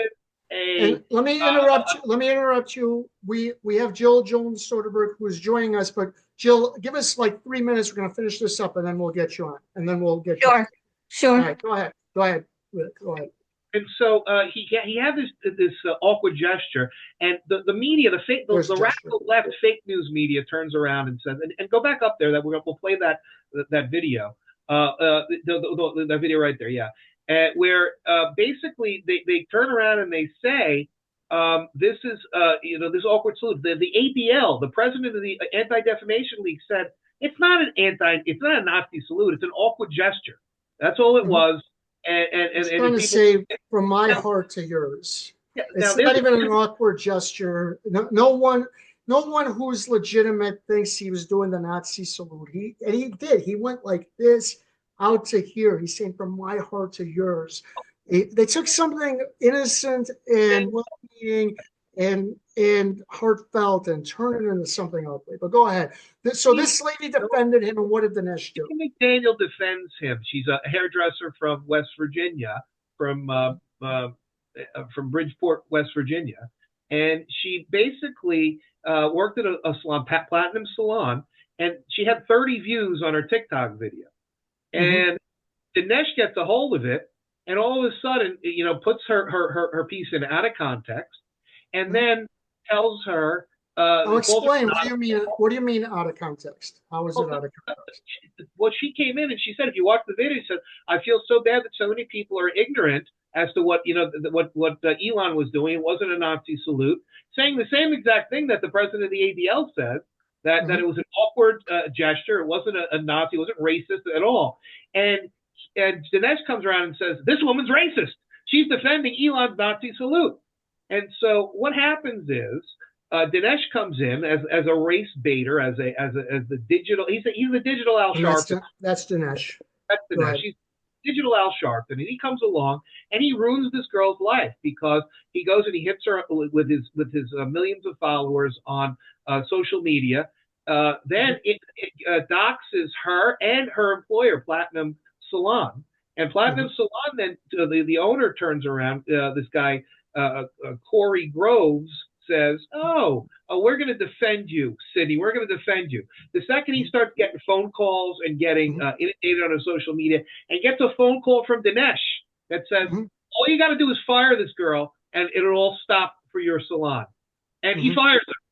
The piece of crap fires her, doesn't defend her. No, she didn't do wrong, but he gives in to the racial extortionists out there. And this guy is a racial extortionist, and it needs to be called out. But how we're going to start doing this is we've already called out Platinum Salon, and we're going to call for a boycott. I want them, and many conservatives want them to be Bud Lighted. Let's let Platinum Salon go the way of Bud Light. Platinum Salon is where? It's in West Virginia, in Bridgeport, West Virginia. And if you're going to be choosing something for salon services in that area, I would say you should avoid them like you avoid Bud Light. If you're someone that believes that you should stick up for your community, stick up for your friends, stick up for somebody who was a maid of honor at your wedding, that was very close to you, and then because this person from a California transplant from out of town turns around and says, oh, no, we're turning the cancel culture police, the woke cancel culture mob on you.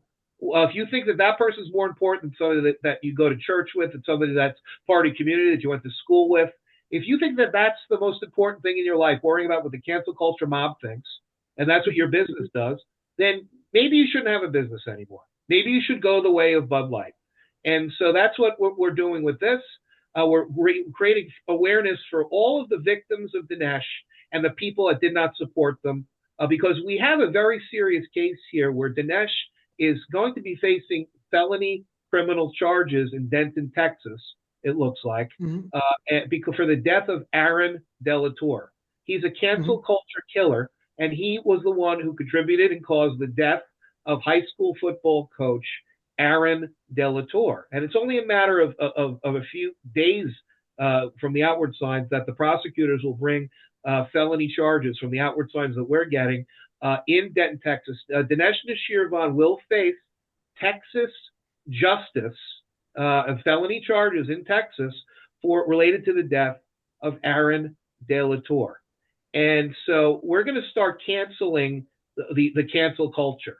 But we're going to do that by Bud Lighting every one of these companies that thought that they would value the cancel culture mob, the woke cancel culture mob, over the members of their own community, their friends, their family members, their church members, the people they went to school with, the people that they're going to see day in and day out in their daily lives. They didn't value them, but they valued some California transplant hack, woke race baiter, the digital equivalent of Al Sharpton. Well, there's going to be consequences now.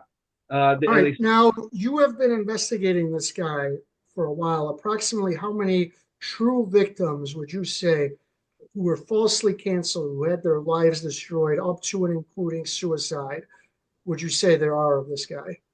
I'd say there's over 600 direct victims that he called out, and then the victims beyond that number in the thousands. Well, how many of them should have been called out? I'm saying people who shouldn't have been canceled, who shouldn't have been called out. I'm starting on the premise that none of them should have been called out. All right. I'm starting on the premise. At least 600 people who have had their lives ruined by this guy. But he has inherent dishonesty because he uses AI and harassment. He breaks the law in what he does inherently. His business model is a fraudulent, dishonest business model, and he needs to be held to account. Just like Jeremy Hales. Now, we've got Jill Jones-Soderman on, and me, you, and Jill, we're all caught up in a New Jersey web. Now, Jill, before we get to what happened, I got to read this because this is one of the most amazing things that I've read in terms of a legal filing. I, J. Britt Badal, of full age, do hereby certify as follows. I am the plaintiff in the above captioned matter, and as such have full knowledge of the statements set here forth. I filed a certification in further support of my order to show cause, converted to a motion on short notice for an order to seal the records for this matter, placing restraints on the dissemination of information relating to this matter, requiring the Foundation for Children of Family Courts, Jill Jones-Soderman, and that foundation, that's the thing you run, and other authors to remove their articles from all sources, prohibit them from publishing. Same again. I want to scroll up.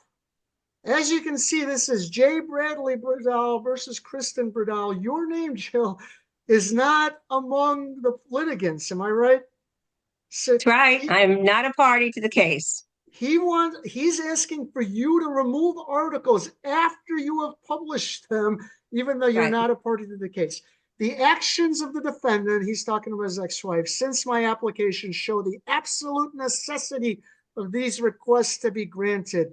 The defendant continues to share information regarding this litigation with media sources, including pleadings and even more concerning audio recordings of the proceedings in this matter.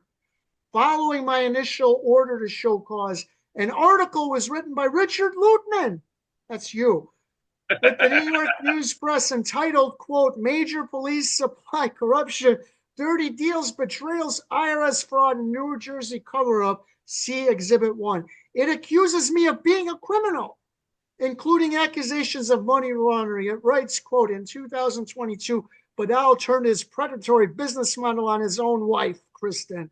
After forcing her to rebuild his Florida empire, he staged a domestic violence claim, seized their son at home, and filed fraudulent documents in family court. None of this is true. It is all lies, easily disproven by actual evidence in this matter, including evidence that was previously provided to the court and that the defendant had not actually done any of the work on the business since the first year of our marriage, another exhibit. Even then, she was barely working. The other claims were already disproven in my first order to show cause on this issue. The article also states, quote, with his lawyer, Jessica Sprague, and Judge Peter Bogart in his pocket. but thou weaponize Morris County's legal system to crush Kristen and silence any media coverage. We talked about this with the Lauren the Mortician case, weaponizing court, crushing, silencing media coverage. This is all vague, subjective, not actionable. It attaches financial notes that the defendant took and put same into the media without any consideration of the court rules, which make financial records like case information statements, protected document prohibited from being disclosed. The article includes direct quotes from the defendant. The article states, quote, Kristen Bedell says Brad forged a prenuptial agreement, lied to judges, and staged domestic violence claims to seize their son assets and Florida home. Again, none of this is true, and it is clear the defendant is fueling this media involvement via clearly less than credible sources. I think he's talking about you. The article states, quote, Brad's attorney, Jessica Ragnos Sprague, filed court papers demanding a court order on Kristen and journalists covering the case. She threatened podcasts, media outlets, and court critics with contempt and legal action. Clearly, the only way this author has this information was directly from the defendant. Wait, this is the best part. There was a second article posted by Michael Volpe. Oh, no. Quote, Censorship Crusade busted New Jersey Family Court order update. I don't think I wrote that. You did. I took what you wrote. You put me as an author. I don't remember. I took what you wrote and I gave it a flashy title. Right. All right.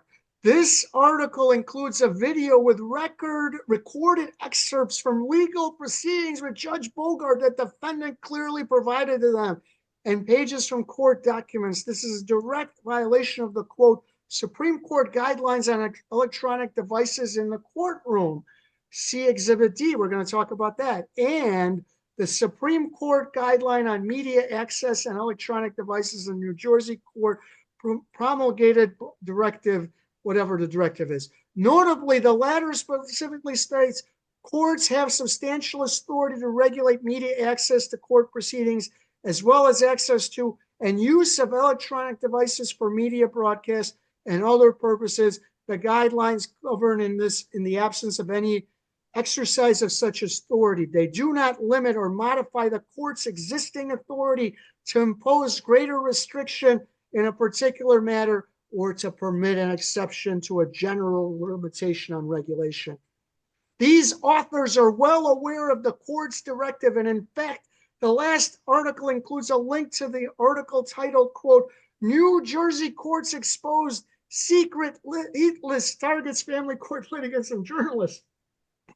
This article includes a letter to Mr. Luthmann advising him that he must remove recordings or risk referral for criminal prosecution. Interesting. Mr. Volpe's article states, quote, Richard detailed a recent proposed order from New Jersey which may force him to remove an article he had previously published. He already said that the only people he listens to are his mother, the Archbishop, and Donald Trump, and none of them are particularly fond of New Jersey courts. The court should be aware that I was informed about the existence of the first article attached hereto by one of my suppliers. The defendant is deliberately and intentionally attempting to interfere with my business. I think he's suggesting tortious interference, and is clearly harassing me and my attorney where there is a restraining order in place. I would respectfully submit that her actions are significant enough that they should be referred to the prosecutor's office as a violation of the restraining order. The defendant notes in her response to my order to show cause that she is receiving legal advice and assistance, however, does not reveal the source of same, and is clearly using a ghostwriter. I'm not sure why that's illegal. It appears she is using your foundation to assist her legally, even though their director, Ms. Joan Soderman, has already been issued a cease and desist letter by the state of law for engaging in the unlawful practice of law, and has had her social worker license revoked for falsely posing as a doctor. The defendant should be required to disclose who this counsel is. Why should she be required to disclose who's helping her? Contrary to the defendant's certification, this court has substantial authority to restrict media access, coverage, and broadcasting. Again, while the First Amendment protects free speech, it does not protect false speech. The information being reported by these alleged news sources is all false information being provided directly to them by the defendant, including confidential documentation, inappropriate recordings, copies of court pleadings that are not immediately accessible to the public. Notably, my attorney has advised that there is presently a rule change pending for the next rules update where all family court documents would be considered protected. In regard to the bar on her communication to JR, I assume that's their son, it was outlined in detail in my last certification. I specifically heard Kristen saying to JR that she would not be able to see him because I was not complying with Florida law. She continues to make promises to him about when she's going to see him, despite the fact that she has failed to comply with court orders and refused herself to return to supervised parenting time. She is the maker of her own circumstances. Instead of simply following court orders, she tells JR that it is my fault she is not seeing him. This is a direct violation of prior court orders, and there needs to be some teeth to that order. Threat of losing all contact unless she complies and ensures and adheres. She claims that she is in the process of completing a psychiatric evaluation, but there's zero evidence of same. As indicated in our very first appearance on this matter in December of 2022, any expert who does not speak with me or have complete picture of the matter would hold little weight.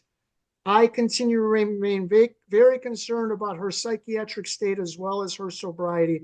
In a recent call with JR, she remained on the call while not engaged in any conversation with him, but while she was constantly running with her tongue along her teeth, consistent with behavior of someone who was on cocaine.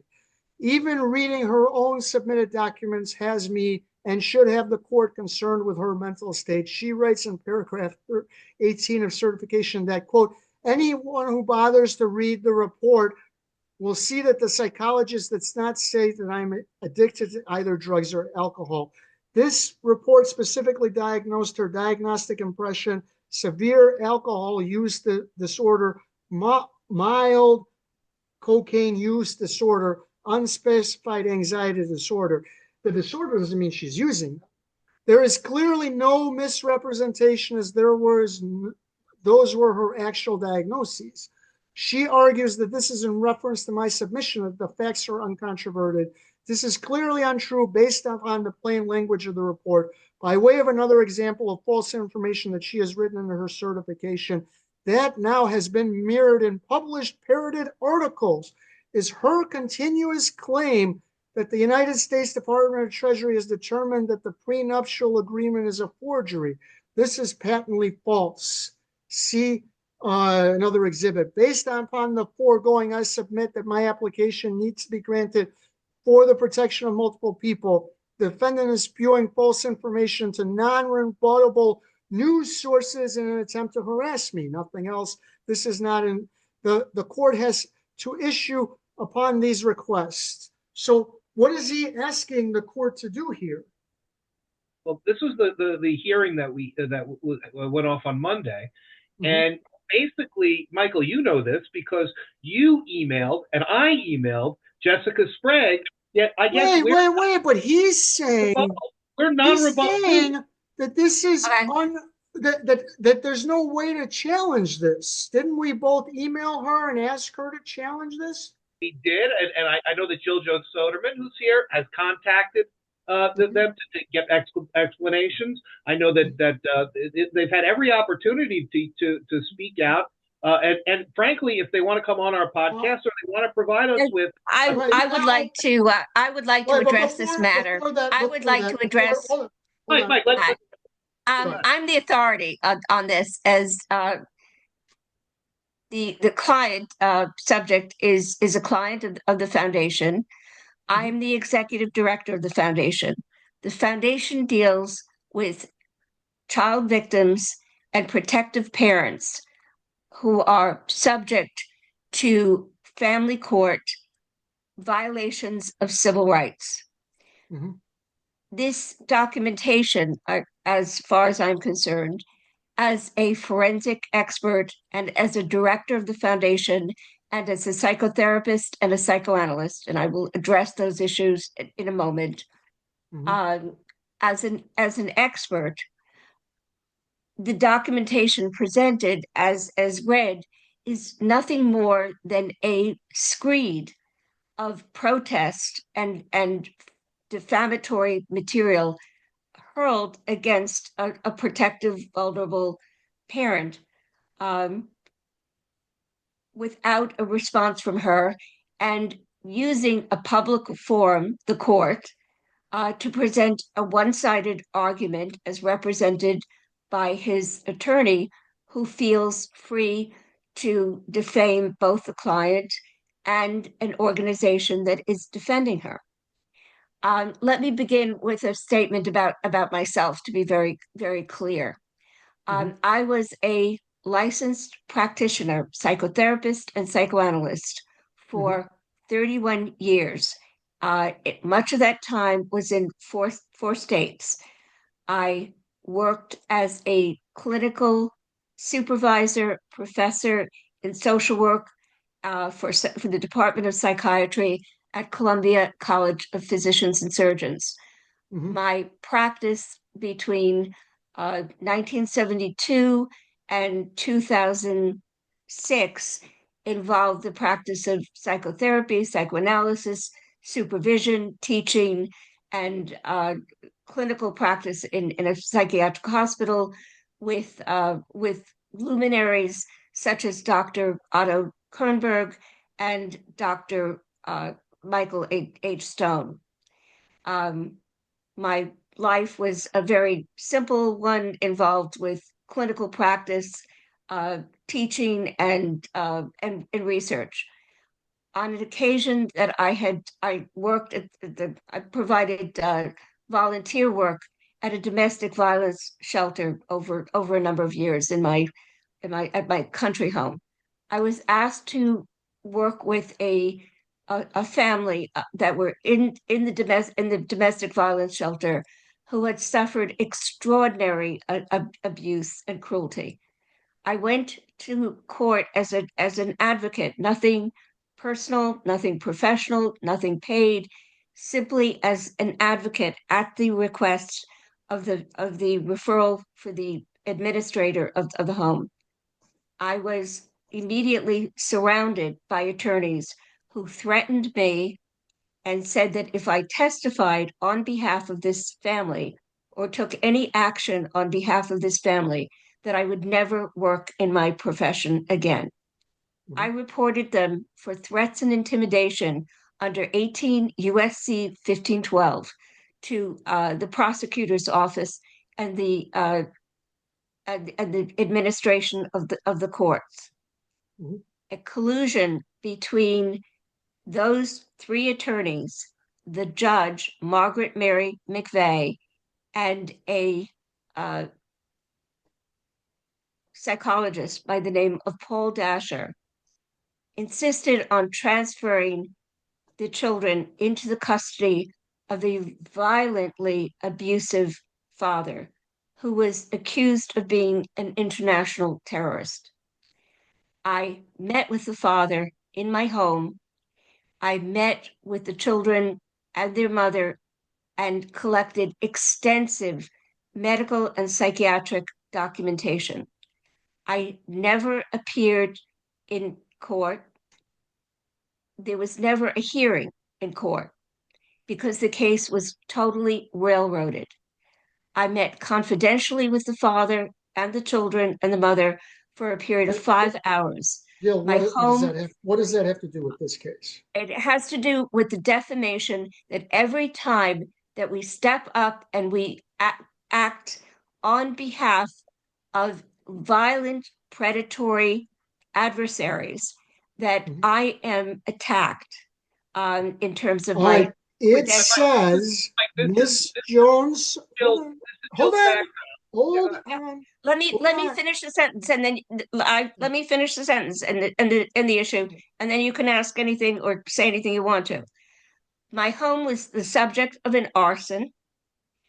which was a criminal act, was never defined as to who, but but because the party in this case had also burned down the children's home, the residence, there were issues related to that. I was pursued by Paul Dasher and by Margaret Mary McVeigh because I did file written complaints against their practice and their behavior and the failure to protect the child.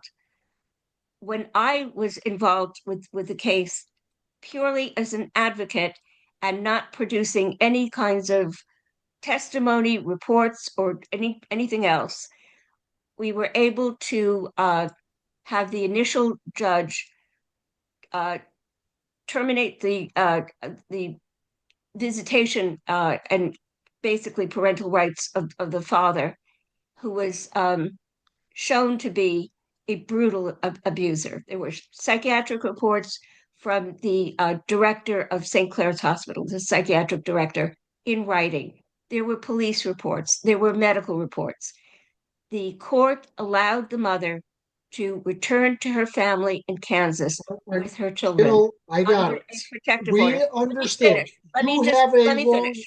Jill, let's go. Let's answer this part that Mike wants to get to. This relates Jill, to Vidal. Jill, with all due respect, Go to the pleading. you have experience, but that case has nothing to do with this case. Yes, it does. It's exactly No, it doesn't, Jill. Jill, it has zero to do with this case. I need to finish. You don't know why it does. Because every single time that we stand up for a vile, predatory situation, the client is attacked, and I am personally attacked because it's my name. I put my name as the firewall for the client and for confidential information.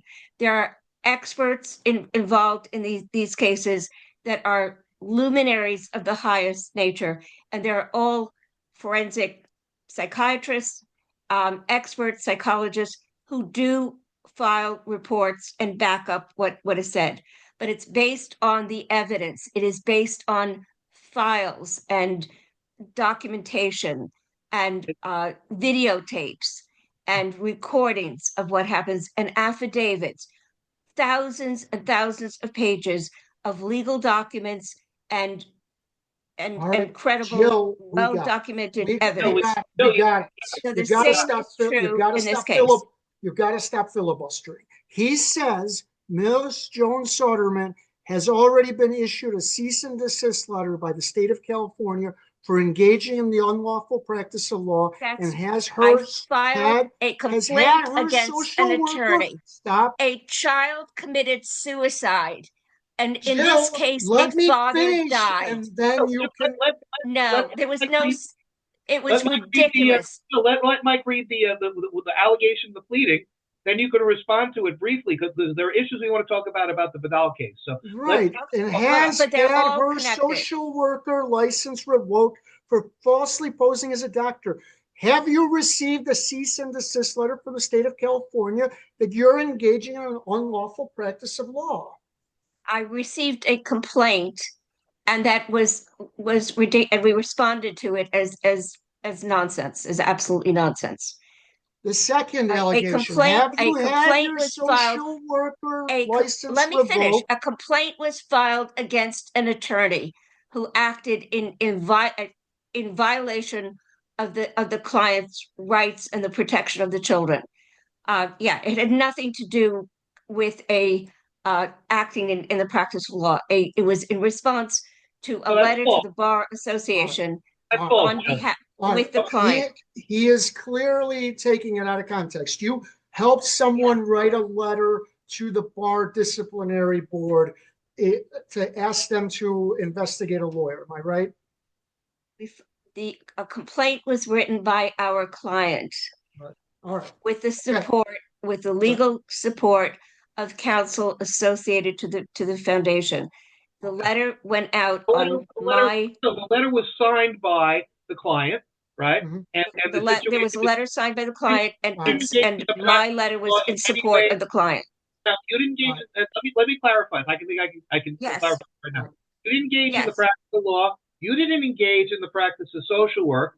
All you're doing is engaging in the function of the Foundation for the Child Victims of the Family Courts, where you're helping with advocacy and you're helping as a watchdog for the family courts. That's the only function you're doing. Exactly. But these Exactly. courts- And reporting. And reporting. Social worker license been revoked for falsely posing as a doctor? That was the claim. That was a false claim that they made. All right. So there was an allegation. What state did that happen? New Jersey. And what was the outcome of that? I fought it up and down and inside out. I filed multiple. So you say that you you know, were falsely I accused, went and I all the way assume- to federal court. I went all the All right. way to All right, federal court. Let's talk about this Badal case. So Richard Luthmann, as someone who had practiced law for a while, explain not what you think of what he filed, but what is he trying to get the court to do with this filing? What is he asking the court to do? He's introducing Wait, evidence hold that on. doesn't exist. Richard, go ahead. He's Let me introducing talk real quick. facts that Jill, are let me- disputable. Jill, please. So let me talk about this real quick. The procedural posture here is that Brad Badal is trying to tell the court in New Jersey, a family court in New Jersey, the Superior Court Family Division, where the only other party in this case is his ex-wife or his wife, who's still his wife, but they're estranged, Kristen Badal, and trying to get the court to say, well, you have the power as a judge to do a preliminary restraint upon speech and tell all these media outlets not to talk about this case, number one. And number two, the things that they've already said about the case that they've published, you have the power to tell them to take it down off the internet, to unpublish it, and to remove it from public consumption and from the marketplace of ideas. That, in a nutshell, was the point and the gist of what Brad Badal was asking. What do you think of his legal argument? It's not what I think of his legal argument. It's what Judge Farber thought of his legal Well, argument. before we get to Judge Farber, what do you think of his legal argument? Well, it would be an excellent legal argument in the Soviet Union, in any totalitarian place where there's no such thing as free speech. I think it's an excellent argument. I think Stalin himself would give him a Medal of Honor for an argument. All right. Jill, you were dying to get in. What do you think of this legal filing that we spent about 15 minutes reading? As I said, it's a screed that is meant to threaten and intimidate by proxy. And it's not going to work. The foundation will not ever take down material that is well-based, fact-based, with evidence, not from the client, but independent. We have thousands of pages of independent recordings, videos, statements from experts. It's a very well-based and very well documented case, which is terrible because I do think that both parents care very deeply about the child. No, I Mr. think there are elements of that, but the attempt to use the child by the father who has custody to limit the access from the mother who adores this child and he adores her loses all credibility for concern for the child when the father has control and is doing something that harms and damages the child. And I know that is true. I'm aware of the impact on the child. All right. Mr. Luthmann, he also in that screed alleges that you illegally recorded court hearings. Do you want to answer that? I've never illegally recorded court hearings. And frankly, we're looking at a court hearing. Is this court hearing right here illegally recorded? I would go down to the first snippet of there and hear what the judge said, because there's a rule that's if you go down a little bit, the rule actually, the rule that we have there, we cited it, but that's the default rule. And actually, the judge has complete control.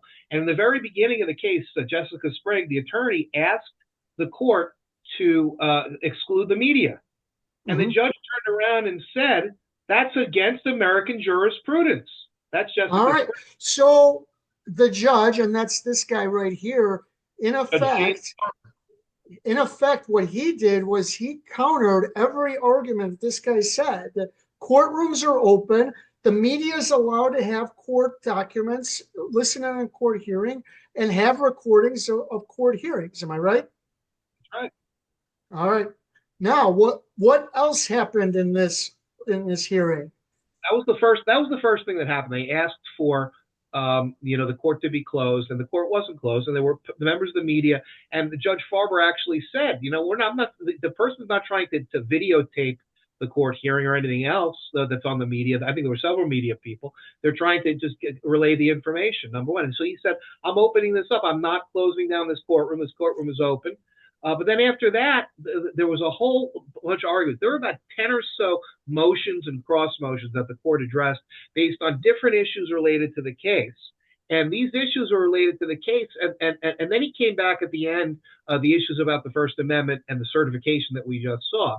And that certification dealt with information that was put out and disseminated by Jill's Foundation for the Child Victims of the Family Courts, by myself, Richard Luthmann, journalist, by you, Michael Volpe, journalist, by Marianne Petrie, podcast host and media member, and by others. And Riviere on Substack, on the Family Court Circus, on New York News Press, and on other platforms and outlets. And the fact is, he asked Jessica Sprague, the attorney in New Jersey, what basis do you have for me to grant the relief that you request? The remedy that you're requesting is an outlandish remedy. That is a remedy to say that I would like the speech to be preliminary restrained in the future, and then to be taken down, the stuff that's already there. And he says, I'm not going to do that. That's against the American rule. The second part was a question about a gag order, and a gag order. And if you click on that first right there, the first audio that you have up there, that's the very beginning. This is actually a very good point. I understand that is media here by telephone. I understand that an application proper procedure wasn't followed for media involvement in this matter, and I would ask that they be removed. I'm not removing anybody. Court proceedings are open to the public. That is the national rule. We'll get to your application, but I'm not blocking anybody. We're not asking. He's not trying to photograph anything. If he wants to take the stuff, he can take it. I'm not removing anybody. If we get to issues that are sensitive to the child during the course of the morning, I may block people out, but not right now. Okay. That was the judge's ruling, and that's the proper rule. And that was that's on keeping you in the courtroom. And then later, what did he rule on her actual? Go to you go to the last snippet. That's the last one. The last one. That's his ruling. Divorce litigant, that doesn't discuss all the aspects of their divorce with their friends, their parents, everybody under the sun. Who do you know that doesn't do that? I understand that, Your Honor, but she's taking this to an extreme level. And I don't think the court can disagree what she's done is quite frankly heinous. First prayer on this application was to seal the record entirely, restrain the defendant from discussing the litigation with any individual other than hired or consulted counsel, medical professionals, or therapists who will maintain confidentiality. Rule 5:3-2 permits the court to protect a portion of the proceedings that deals with the child and authorizes sealings in those cases. The court would not seal the entire record here. And you may be correct, I wasn't familiar with the rules coming out tomorrow, so it all may change tomorrow, but this is today. In addition, the plaintiff didn't identify exactly what he requests be sealed because the court will not seal the entire record. For each aspect that plaintiff seeks sealed, he must demonstrate a good cause reason specifically not generally related to the child. That said, both parties are bound by statutes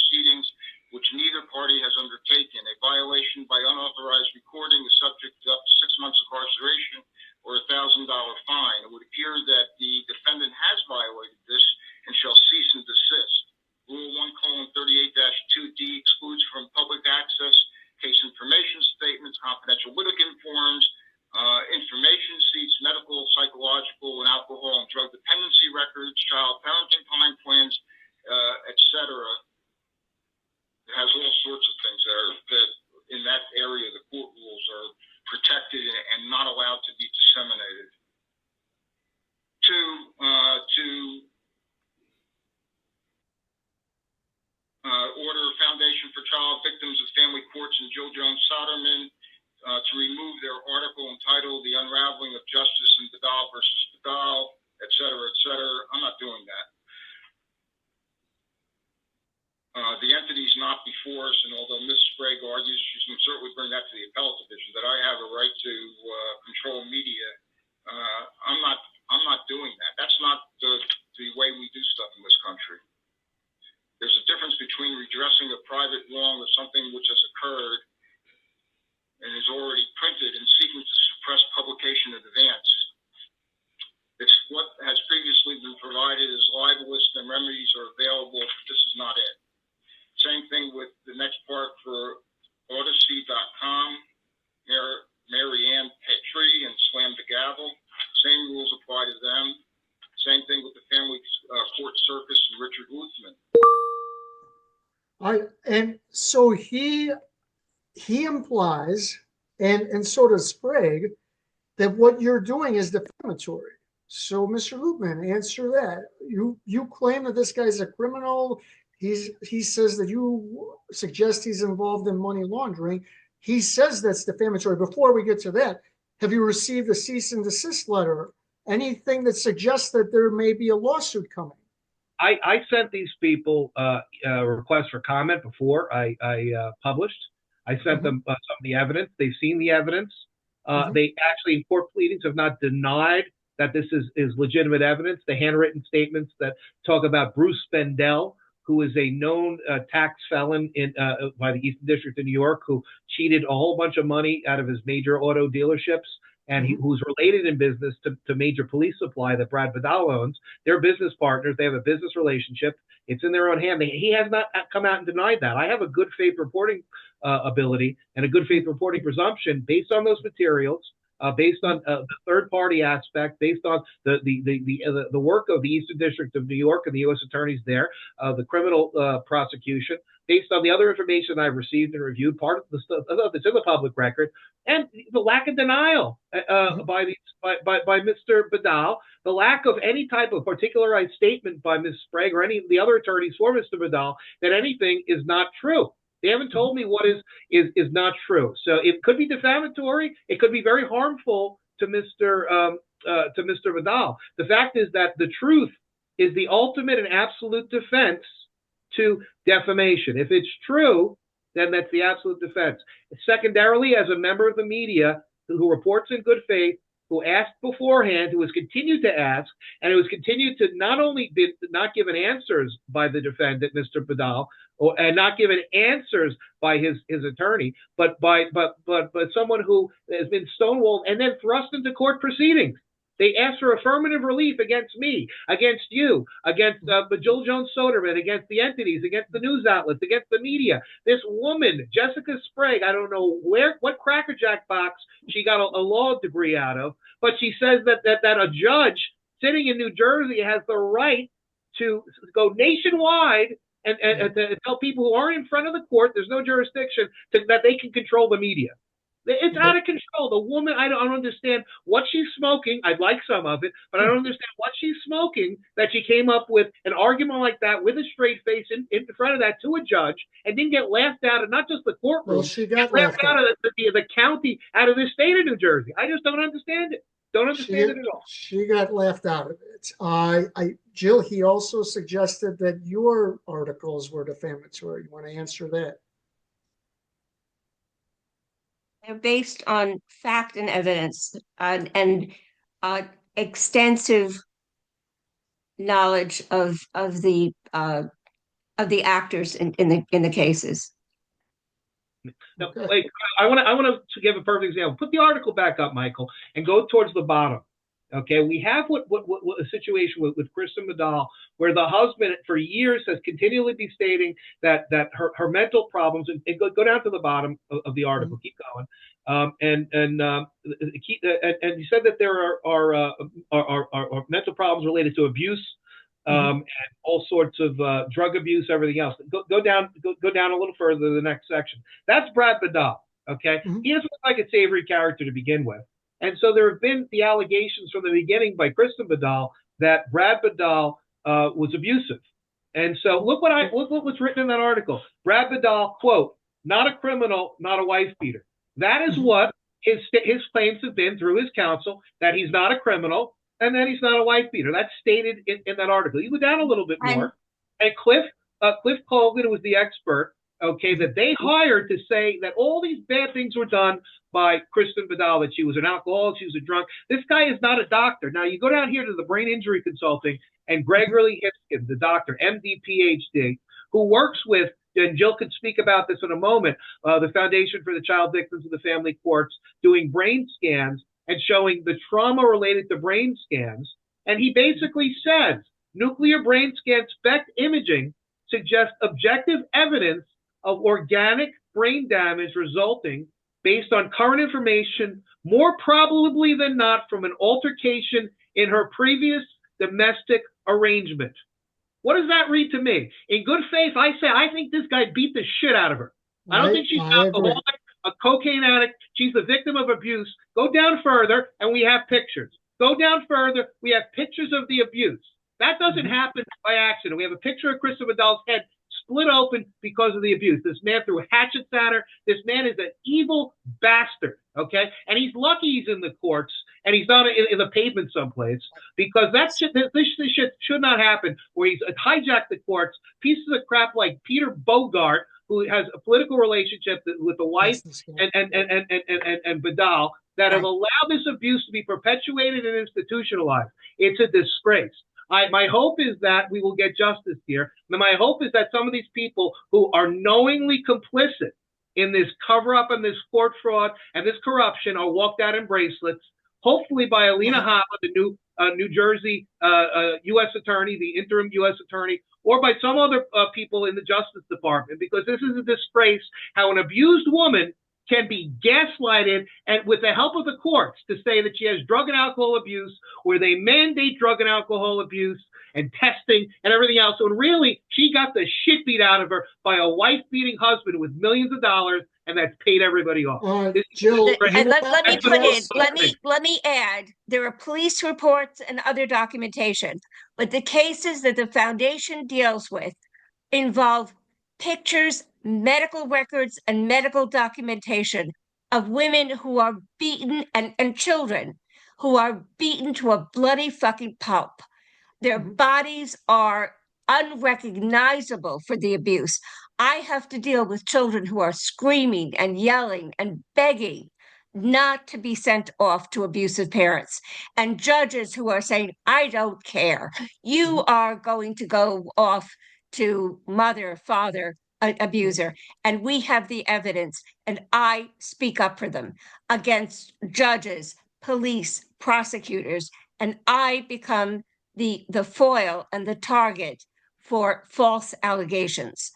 I have the pictures and the documentation, and we will not allow it to be suppressed. So if it means that I'm the lightning rod for people to come after and claim that my training of from 1970 to 2000 whatever 7, well, my whole life, my whole ongoing life was not real, is the price that I pay to speak truth to power and the consequences thereof, which is the subject of my book. But the people who are being paid off and making tons of money, the psychologists, the judges who are paid back channel money through Title 4D and 4E by transferring innocent children and vulnerable parents, men and women, into the custody of abusers who traffic and take advantage of children and vulnerable subjects. The foundation litigates and prosecutes without fear or favor, and we will go all the way to the Supreme Court. And yes, we do have legal and psychiatric and forensic experts and psychological experts, very few of them, because most people do not want to face the kind of scrutiny and hostility that I meet, and I'm the face of. So I've been doing this 32 years as a licensed psychotherapist, psychoanalyst, and 25 years post that as related to the foundation. But the foundation was formed on the basis following the suicide death, which was in fact a murder of this child. When I had the case, the court had submitted for the transfer to Kansas and rescue of the child. The New Jersey court allowed the father to take possession of the court through Child Protective Services. Child Protective Services took over the case and then transferred the child to the father. And then subsequently, the child, years later, committed suicide. But he committed suicide because of the medical malpractice of a psychiatrist that violated black box warnings and continued to medicate this kid when he was acutely suicidal. They kept increasing the doses of the antidepressant, which is antithetical to proper medical treatment. As one who served on all of the committees related to human subject review and the DSM creations of borderline personality under Dr. Kernberg, the abuse, the use of and prescription of medications for panic disorder and for depression, as defined by the DSM. Those were projects I worked on, was involved with the creation of the intellectual property, for interviews and interviews that involved thousands of people and technical data. So that's part of my background. But my work with the foundation began with the suicide death of a child, and we support and pursue justice for men, women, and children who are subjects of constitutional violations. And we're blessed to have you, Mr. Volpe, and you, Mr. Luthmann, who are brave and incredibly talented voices of the public, unintimidated and fair to the nth degree. I mean, your intellect and your incisiveness in terms of presenting fair and concise arguments I think are just beyond amazing. We've never had any such support. You don't see ProPublica doing the depth of writing that you do. So I'm thrilled with you, and I'm really very grateful to you to have you on today. Thank you so much. Rick, you want to end it with anything else you want to add on this case? The foundation is growing. Rick, you want to end with anything else? And the book Jill, number 2 let him is speak. coming out. Okay. What? Well, what I do want to say is that there's much more, I think, in the Vidal case. There's also much more related to what we're looking at both in New Jersey, right? And there's a lot going on there, but all across the country. Very briefly, and I'll let Jill speak on this, is I'm going to be coming out with some follow-up on the Flanagan case over in that I talked about in Portland. I'm going to have a follow-up on that case. We're also looking at some stuff in Connecticut related to the family courts, obviously related to Paul Boyne and his prosecution, but other matters in Connecticut. We have cases all around the country, even in Illinois, Mike, that you're covering. But I know Flanagan, and I'm going to be coming out with something on that. Jill, if the 30 seconds, can you tell us what's going on with Flanagan? We had a tremendous success yesterday in a hearing under DCF. DCF had been promoting the transfer of these children who have been sexually abused, physically abused, faced the visions of their mother being beaten to a bloody pulp as well. DCF was saying that the mother was fantastical in her complaints, and that she was promoting parental alienation of the children because they had reported assaults to everybody they could possibly speak to. We have, again, expert medical brain scan factual evidence. DCF in a hearing yesterday is saying that the father who is under supervision of probation for DUIs and there are other criminal actions, that he is not going to gain custody of the children.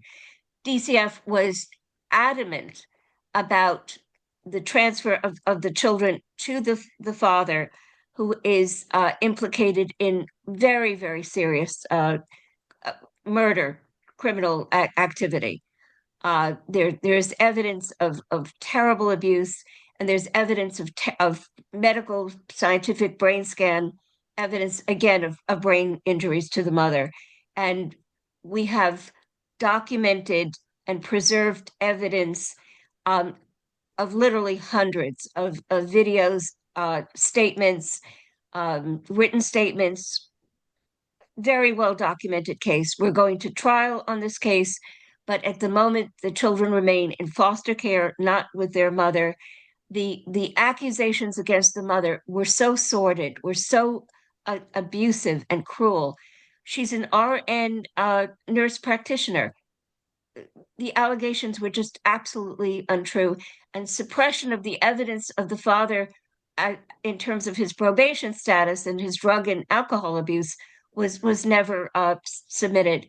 I was the one who wrote to and filed complaints against DCF and the practices that they deployed. Subsequently, I have a complaint from the Oregon Psychology Ward with all kinds of Jill, false accusations. We got to wrap it up. So the bottom line, Jill and Mike, the bottom line is that there was great success there, and we're going to be writing about some of that. All right, and Hannah And we have Giles. success after success. We got it. But Hannah it comes Giles, at a who now cost. writes But it at comes the at a Arizona cost. Republic, did great work at ProPublica. ProPublica has done great work on family court. Thank you guys for Not being enough. Not enough.